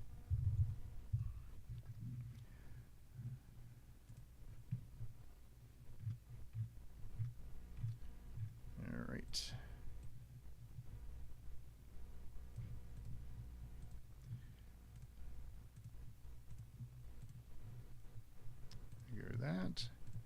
That. Sorry about this. I know it's dull, but I'm just trying to prepare. Okay, so there we go. I think I got everything. You're here, download. Okay, here we go. All right, so let me transfer this over. All right, me and Premiere, does that work? There we go. Okay, so here is what I do. So the very first thing is I have everything loaded in here. Now I have to find the large Luigi script. Oh no. Oh, wait a minute. Oops. Version of itself. And that's what I learned. Okay, so I probably can't hear. I don't know if you guys can hear it. His name is Large Luigi. There he is, large Luigi. What you learned is crazy. Let's roll for knowledge. Okay, so you can see how I record it. It's like on an angle. Yeah, I put the camera like that, so I got all my cool little toys in the background. So do this, and then just do large Luigi. All right, so I create a thing, and then that was 48. What was it? 482. So 482. All right, so it's this one. All right, so then I go and I find the beginning. These are all mistakes. Those are all mistakes. And I go here, and then I do this, drag it over. It's fine. I'll set that up later. Wisdom now rivals the gods. All right. So Large Luigi. Large Luigi. And then basically there's 4 cuts. Inside the minds of all players. Me and you. All right, do that. Through here. Oops. Too long of a pause. But here's the crazy. All right. So now you're getting a behind the scenes look at how I do this. No one would believe. And that's what I learned. All right. So those are the cuts.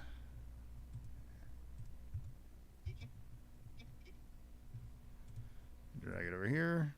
All right. So now I do this. Controls. Oh, wait a minute. I gotta do this. So I'm changing it to vertical. Oops. Now I rotate it. And I zoom in a little bit. Move down.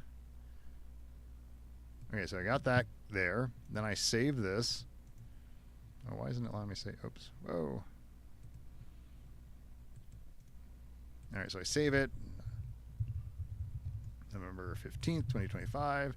Thanks for letting me do this, guys. I didn't prepare for one today, and I want to get it out before 5 o'clock. That's my standard time. So kill 2 birds with 1 stone. You get to see how I do it, and I get to finish it. Okay, so I do that, and these are all the same. Now, to make it interesting, I do zoom. So it's like a little bit of a jump cut there, so I'm a little bit closer. And I save that.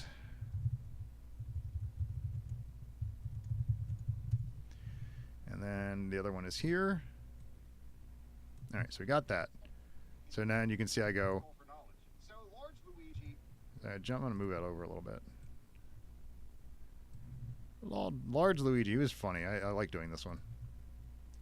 And then move that over. Okay, so there's that.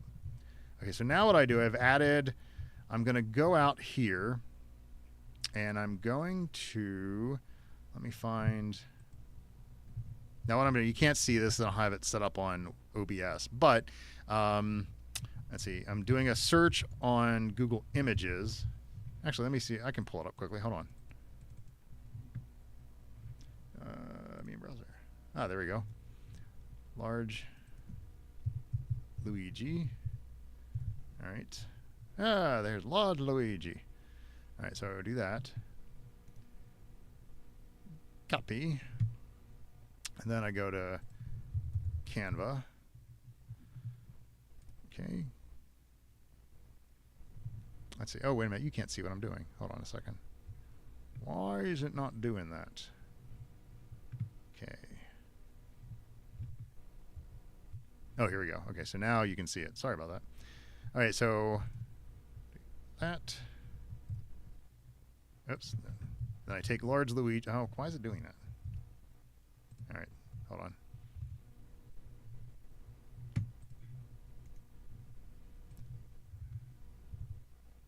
Why does it keep doing that? Am I offline? I can't be offline because it would be.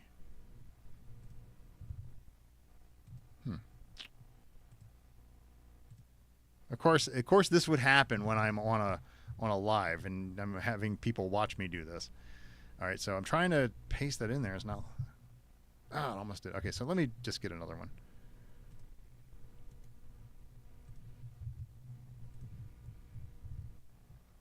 Okay, that one worked. Let me just do background remover. Okay, so what I do is I expand him and then animate, go down to breathe, do this, and then I save them. That's 17. Save it as a movie or a video, and we wait there. So while it's doing that, let me go back to the chat. All right, let's see. All right, sorry for all the delays there. While that's doing it, it says,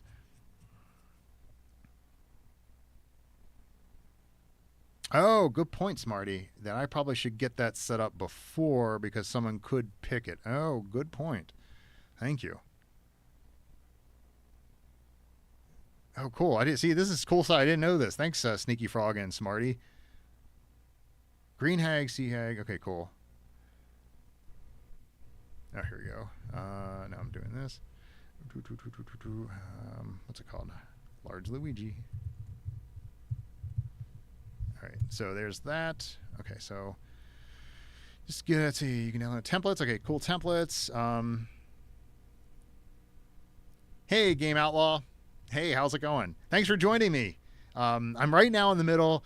I've been talking a lot, conversing with everyone, answering questions and that kind of stuff, and asking them questions and getting feedback. And right now, I got to get a video out before 5, and so you're watching me behind the scenes as I do this. So thanks. Let's roll for knowledge. Thanks. Good seed. So I would say my favorite dragon is. That's a tough one. I would say probably my favorite dragon. If we're gonna go chromatic and metallic, I would say my favorite metallic is silver, and my favorite chromatic is probably black. I think those two are my favorite. Void Dragon. Ooh, I haven't seen that one.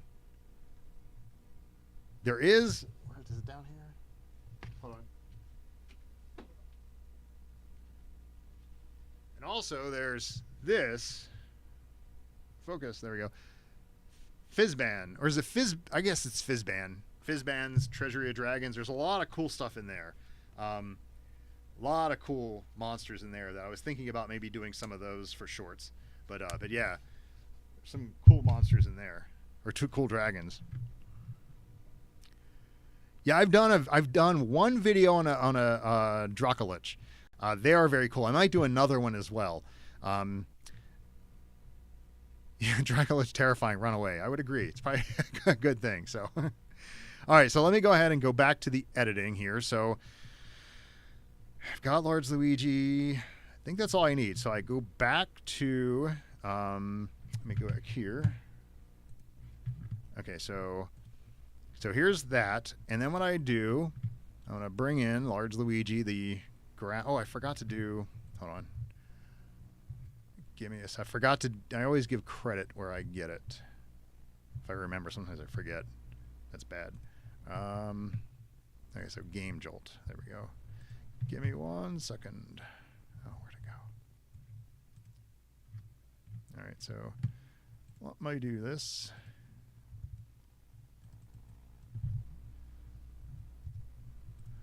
Why is that doing that? All right, so I know you can't see this. I'm just trying to do it quickly. No.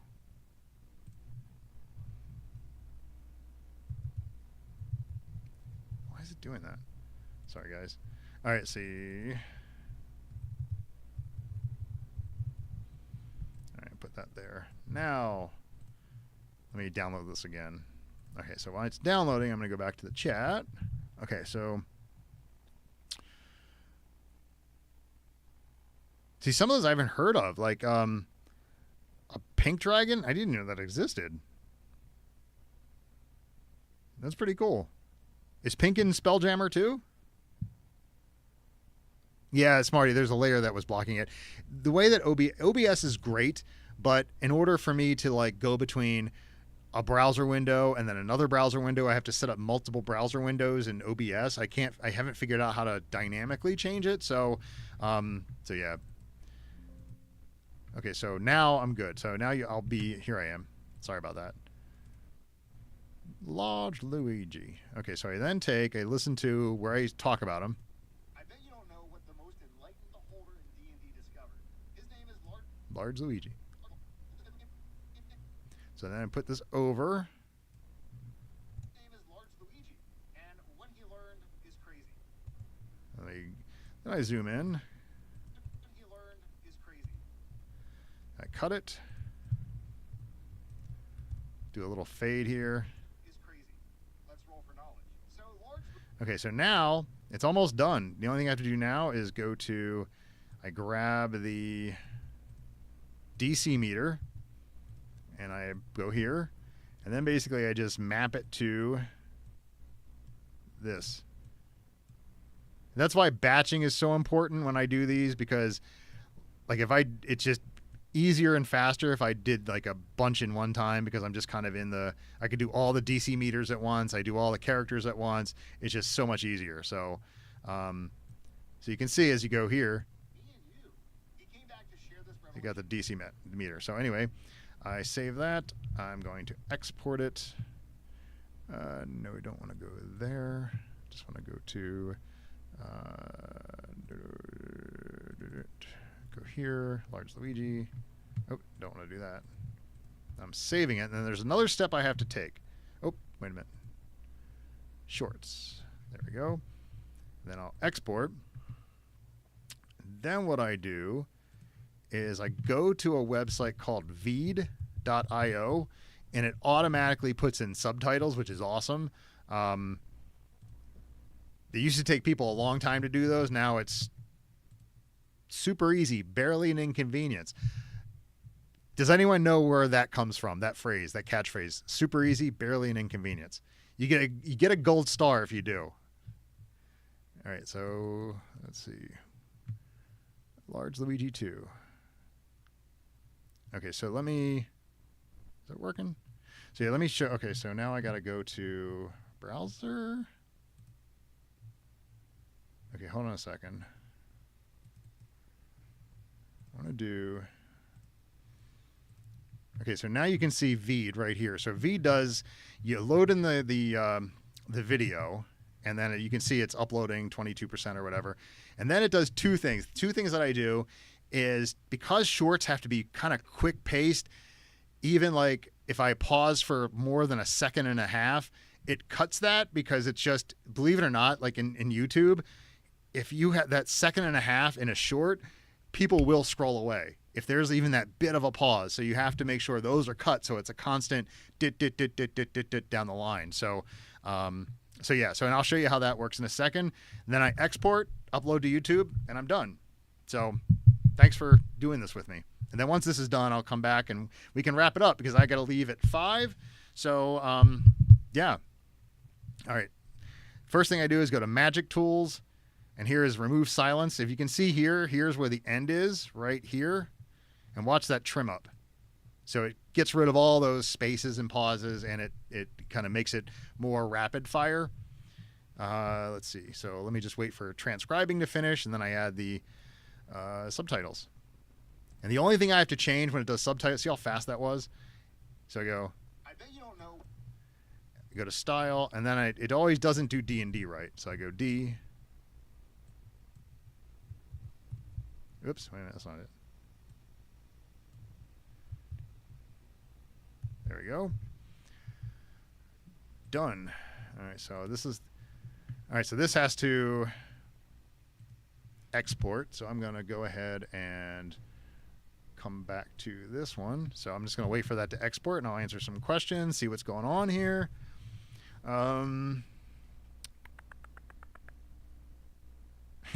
Yeah, being able to shout "run away" like a Monty Python character. Brilliant survival. That's great survival skills. Love Monty Python. Pink Dragons are second edition. Really? Interesting. Soap bubbles. I didn't know that. It's almost similar to, and I don't want to get into the politics of this whole thing, because I know people get all upset. I don't know why, but they get upset. So, but there's a LG Beholder, which is like a gay beholder, and it's got like rainbows and stuff that shoots like rainbow rays or something like that. That kind of reminds me, when you said a pink dragon breathes bubbles. It kind of reminded me of that. Yes, the pitch meeting guy. Donnie, you got it. I love him. He's great. In fact, my daughter hates his guts. Hates him. It's I even have a shirt that says "Super easy, barely an inconvenience." I love him. He's great. All right, so let me go back to. Oh wait, where is it? Hold on a second. Give me un segundo. All right, so here. All right, so I got to download. All right, almost done.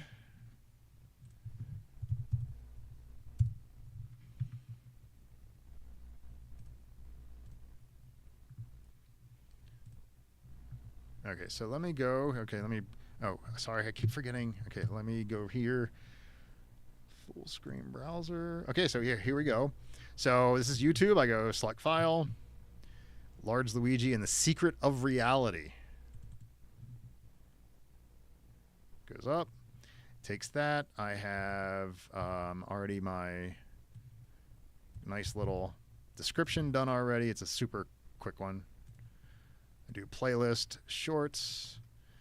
No, it's not stupid AI content. Okay, so I'm going to go off here. Is anyone getting sick of AI content? Literally, Facebook, Instagram, YouTube. I'm getting absolutely sick of it. Like everything from, the squirrel with a machine gun to God. I'm sounding like my grandfather, who was an old curmudgeon, but I'm getting so sick of AI content. It's a bug in my bonnet or whatever they call it. Hate the. I hope it's a bubble, and I hope there's a backlash, and people just stop watching AI generated content, because it's anyway. Anyway, let me take a deep breath. All right, so it's going live in 15 minutes. So I do down here, 5 p.m. schedule, and it's done. So thank you for playing along, as they say. All right, so I'm back. And it usually is faster. I was, reading between, your comments and suggestions and answers and stuff like that, and then so it was delaying me a little bit. So you can see how fast it is. It's doesn't take that long for me to edit. I've been doing it for so long. So let me pull up here. Anyway, let me get caught up. Oh yeah, OFF. I know it, for fuck's sake. I know she hates him. Let's see. Oh yeah, Donnie, he's great. Like, I love the fact that that's what he does. Oh yeah, one is a joke, one is a social statement. Yes, I totally get that. Yeah, he's great. Like, you watch the pitch meeting, and the stuff he points out that's just ridiculous in a movie, how they completely leave plot holes that are open, or the character would obviously do something and they just don't do it. It's the most obvious thing, but they don't do it. So it's so good. All right, Jonathan, take care. Have a great evening, and thanks for stopping by. I appreciate it. Have a good one. I'll probably do this one, another live stream next month. So these are fun. I like doing these. All right, here. Okay, now we're getting to the comments about my AI rant. AI content is getting annoying. Like increasing accessibility, yes.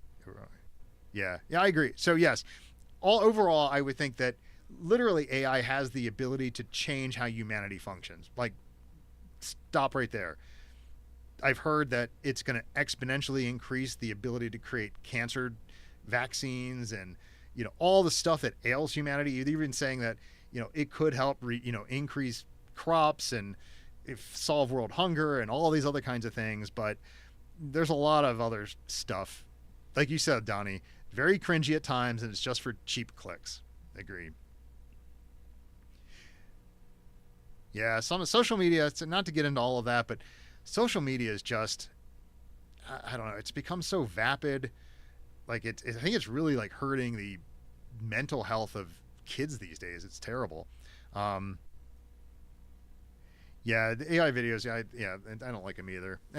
I think they will wear out in popularity because already you're starting to see. Remember the Bigfoot videos were big, for like a week or two, and then now it's like these animal videos with squirrels doing things and raccoons, and that'll probably die out. And then it'll be something else, and it's yeah.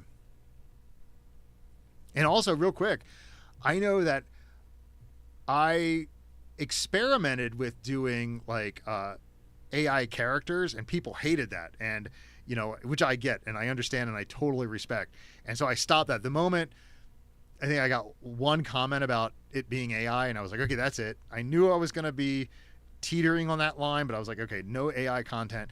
And one time, it was like 4 weeks ago, I accidentally, remember in Veed, let me show you real quick. Me in browser. So in Veed, if I go edit, there's this little tool here called create B-roll images. I accidentally click that. So I'm going to click it now. What happened? Create B-roll. So I'm generating these images, and it automatically puts them in the... Well, I did that by accident. Didn't know it. I uploaded the video, and the first comment was a vomit, like a green emoji with vomit. The other person was like, what is this AI crap? And I'm like, there's no AI in here. And then I watched it, and I was like, oh my God, how did that happen? Well, this is... Look, here it is. Let's see if you can hear it. I bet you don't know what the most enlightened beholder in D&D discovered. His name is Large Luigi, and what he learned is crazy.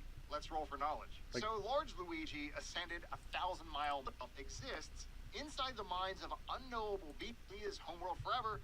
Like what is that? Like what are those images?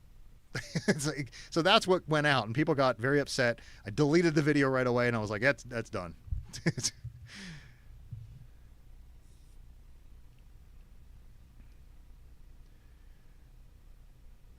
Yeah, it is. Like Smarty, like it's really good for like I have in my kind of real world job, I have a lot of Zoom meetings, and it's great because I would rather listen to the person. Like if we're having a conversation and I'm trying to help you with something and you're trying to help me, I would rather listen to you and not take notes and just listen, give you my full attention. And then the AI is cool because it emails the notes to everybody. And then I can okay, so now that I was paying attention, I can now look at the notes. Like that's what it's really good for too. And doing research is cool too. Like I've done research like for the, what is it? What was it? For my class quiz. So what class are you in real life? I use deep research, AI deep research, to pull a research report that found psychological archetypes based on D&D class. So they actually had like legitimate university level research in psych departments that said Rangers have this type of personality archetype, these types of characteristics, these strengths and these weaknesses. So it went out and pulled all that information for me from various sources. And I usually do, I ran 3 research prompts across 3 different AI tools to kind of triangulate the accuracy. And if it weren't for that, I probably A, wouldn't have had a quiz, B, it would have taken me a year to get it done, kind of thing. So yeah, definitely I'm poo-pooing more. I can't believe I just said that. I'm kind of dismissing the AI generated content like I'm showing you right here, like this stuff right there, and all that what they call AI slop. And here's the thing: if I were YouTube, I'd be worried because they're allowing it to go all over the place, and I have a feeling people. I'm worried that people are going to start seeing AI stuff pop up. They're not going to like it, and they're going to stop watching YouTube, and they're going to go do something else. And all of a sudden, YouTube's going to start losing money because they're losing their, they people are fleeing the platform. So anyway, I also Hunter. I guess it's Hunter X. Yeah, I saw there are actually Chat GPT. There are custom GPTs that you can find where it will play the dungeon master, and it'll go through and it'll be the DM. I haven't tried it. I was actually thinking about doing a long form video of me like going through it and giving you the pros and cons. And I've heard that some of it's hilarious. Like it will forget where you are in the middle. Like if you're in a dungeon and you're walking through and you see some sort of, small temple to the side, you say you're going to go ahead and do something. And all of a sudden you're outside in a church. Like it just completely changes the entire, like where you are, like in real time. So I've heard it can be, funny in that respect.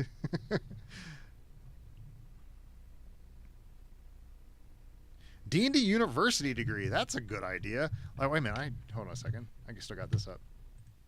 D&D university idea. Like I was thinking of ways, like I'll be honest, like ways that, I can help. Because I'll be honest with you guys, I would love to do this full time. Get rid of my little business that I have on the side and just make my living doing this channel. I would love to do it. I mean, it's so much fun. And I could put out a lot more videos, probably better videos and all that kind of stuff. And so I've been thinking about ways to, monetize the channel kind of thing. And I don't think I'll do D&D University because I just don't know enough about it. But I'm thinking of, I don't know, ways. I don't know. Like for instance, people have asked where I got this shirt, and I made it. So I made the shirt and I got it off of Printify or something like that. And so I'm thinking maybe I'll just put a link in the description, and if people want the shirt, they can get the shirt kind of thing. So anyway.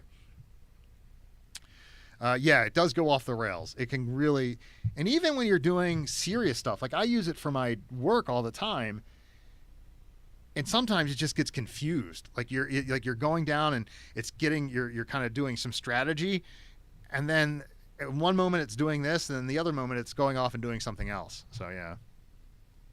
Patreon. I didn't think of that. But the thing is, here's the thing. I would only do that if I could make sure that I provided content or did something that would go well above and beyond. Because if people are going to pay for content, to me, it has to be really excellent content. And, I would really have to give some thought about what I would do. So if someone did, I did start a Patreon, what would I do? And, I've heard other YouTube creators do like private, like this kind of stuff. They do private live streams. They do behind the scenes videos. They do, they give you an insight into kind of what they're doing, that type of thing. So I don't know what I do, but I want to make sure that when someone did it, whether it's, if it's $5 a month, they're getting their $5 worth or whatever the cost is. I haven't even looked into it, but, but I know a lot of creators do stuff like that.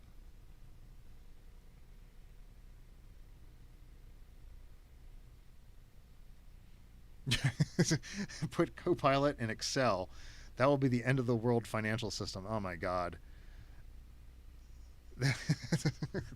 Yeah, it's like I'm not afraid of robots taking over like Terminator. Like I'm not afraid of that at all. Like that to me, I'm just not. But I am afraid of that kind of stuff. Like someone maliciously puts some AI bot in some sort of financial something, and all of a sudden we have a world financial collapse or a country financial collapse, or it goes into bankruptcy, or it does all this stuff. And it's just like that's what I'm scared of, the malicious stuff that could happen. Not that AI is going to rise up and enslave humanity. I'm not really worried about that at the moment anyway. Yeah, Michael, thanks. Yeah, I just think it's important. One of the things that, I want to, just to be transparent and honest, I do want to make a living on YouTube, but I want to do it in a way, if I'm making money off it, I want to make sure that it's value based. Like, it's doing stuff people want. Like, if people want this t-shirt and I can provide, if they want it and I can provide it and they get value and happiness from it, that's what I want. Because I do know some creators that they start a Patreon and it's $5, $10 a month or whatever it is, and the subscribers don't get anything, or they get like, in the beginning the creator does stuff and then falls off the bandwagon and doesn't do anything anymore. So yeah, I'd want to make sure that it's completely value based type of thing. So anyway, that's my opinion on Patreon. Let's see. Yeah, predictive search. Yeah, it's a Warhammer AI called Abominable Intelligence. Oh, that's interesting. In Warhammer, AI is called Abominable Intelligence. Well, it's funny. Have you heard that someone was like, I wish people would start using AI, actual intelligence? So I thought that was funny. Let's see. Smarty, a common benefit is early videos. What do you mean by early videos? Like Patreon? Like, is that what you mean? In terms of like putting early videos on Patreon?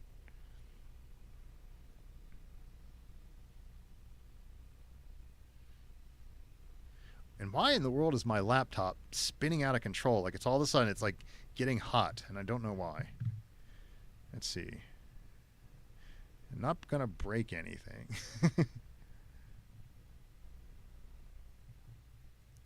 Let's see, anything else there? Cool.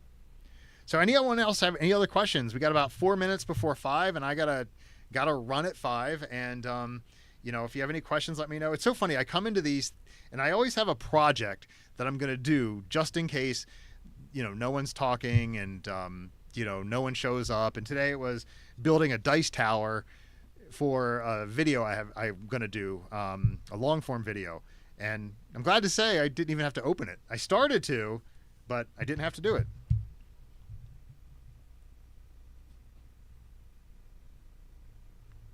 Oh, that's what you mean. Okay, got it. Oh, got it. Early videos from 24 hours early. That's a good idea. That's cool. No, I appreciate you guys helping me with that.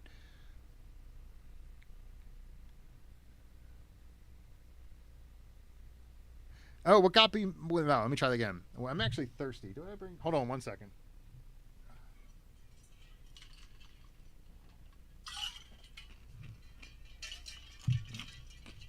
I was starting dry mouth. Okay, so I got back into D&D. Long story short, I took my daughter and her friend to the local library, and they're off doing their thing. They're older now, so they don't have to watch them. They're in their teens. So I'm just walking the random, what's it called? Aisles of the library. And as I'm walking, I see this book called, I think it's called Taming the Dragon. I always forget the name of it. Taming the Dragon or something like that. And basically, it was the history of Dungeons and Dragons. And I was like, oh, that's pretty cool. So I picked it up and I started reading it. And I also got the audio so I could listen to it as well. And it was great. Like, I forgot, like, the history of D&D. Just the history of the company is wild. If you don't know the history of the company, definitely get that book. And then that's kind of put the thought in my head. I was like, you know what? I think I'm going to get back into it. I really miss out on all these things. And I'm reading it and getting nostalgic about all the stuff that they were talking about that happened in the 80s. Everything from the Satanic Panic to the D&D cartoon and how that came to be. Like, for instance, Gary Gygax, according to the book, there was the Lake Geneva was their headquarters. They had his headquarters in Hollywood because he wanted to start doing some work with Hollywood producers, etc., to get a D&D movie or whatever it might be. And supposedly, again, according to the book, he moved out there. He was having Hollywood parties, getting into stuff that you can imagine that happens in Hollywood parties, inviting famous people. So he was like kind of living large out in Hollywood. And then there was a couple things that went on from there, but the big thing was the D&D cartoon that came out of it. So that was the one thing. So that got me back into it. Long story short, that got me back into it. And ever since then it was like 6 months of trying to find a group. And then I thought, if I can't find a group, how can I still do the hobby and learn and have fun? And I was like, why not start a YouTube channel? And so that's kind of how it started. Let's see, next dragon video. So dragon videos, I'm kind of going through, like I do some dragon videos. The ones that are coming out the next 10 days are beholders, mind flayers, and there's 2 on flumps as well. So I kind of get into this groove where I dive deep into like one monster, and that's what I work on. And the deep dive for the dragons was the last like 10 days or whatever it was. But I'll come back to them because dragons are, it is Dungeons and Dragons. Most hilarious thing you've learned in video. Those thoughtworms are, the thoughtworms are persistent, right? Yeah, Honor Among Thieves is awesome. Oh, cool. You claimed it. You mean Dungeon Noob? Is that what you mean, Smarty? Like the actual, like at Dungeon Noob or whatever it's called? And do you have my email address? It's on the website. So I don't know, how would I get that from you, I guess, is the word I'm looking for. I appreciate that. Let's see. You could be chaotic evil and make me pay for that. so you're being lawful good in your in doing it. Anyway, so go back here. You said the most hilarious thing I've learned in the video. I would say the most hilarious. I can't off the top. I've done so many videos. I can't think of any at the top. Yeah, okay. I'll just put you probably have it, but it's ron@dungeonnoob.com. So it's pretty simple. ron@dungeonnoob.com. So awesome. Thank you for doing that. That's awesome. I appreciate it. I can't think of anything funny at the moment. I could think of something wholesome like flumps. Like I did a video on flumps. Like I didn't know much about them, and they're kind of cool little creatures. They're lawful good. They feed off of positive energy, positive vibes, and they kind of pulsate different colors, and depending on their moods. So that's pretty cool. But I can't think of anything funny at the top of my head. Not to think about that. That's what I mean. I'm trying to think of the most hilarious D&D lore. For some reason, I'm drawing a blank because I've done shorts with funny stuff. Because I remember kind of laughing in the short, like just. But top of my head, I can't remember. I'll have to give it some thought. And if you come back next time, probably a month from now. So like, let's say December. I can't promise this because I got to check my calendar, but tentatively, I'll probably do another live stream the 13th or the 20th of December. So I'll probably do that. So that'll be kind of cool. All right. Guys, I got to run. Smarty, yeah, just send me the email on how to claim all that. And I greatly appreciate it. And I appreciate all of you. And this has been a good time. And I'm tired of talking. I don't know how some creators do it for like hours and hours and hours. So anyway, guys, thanks again.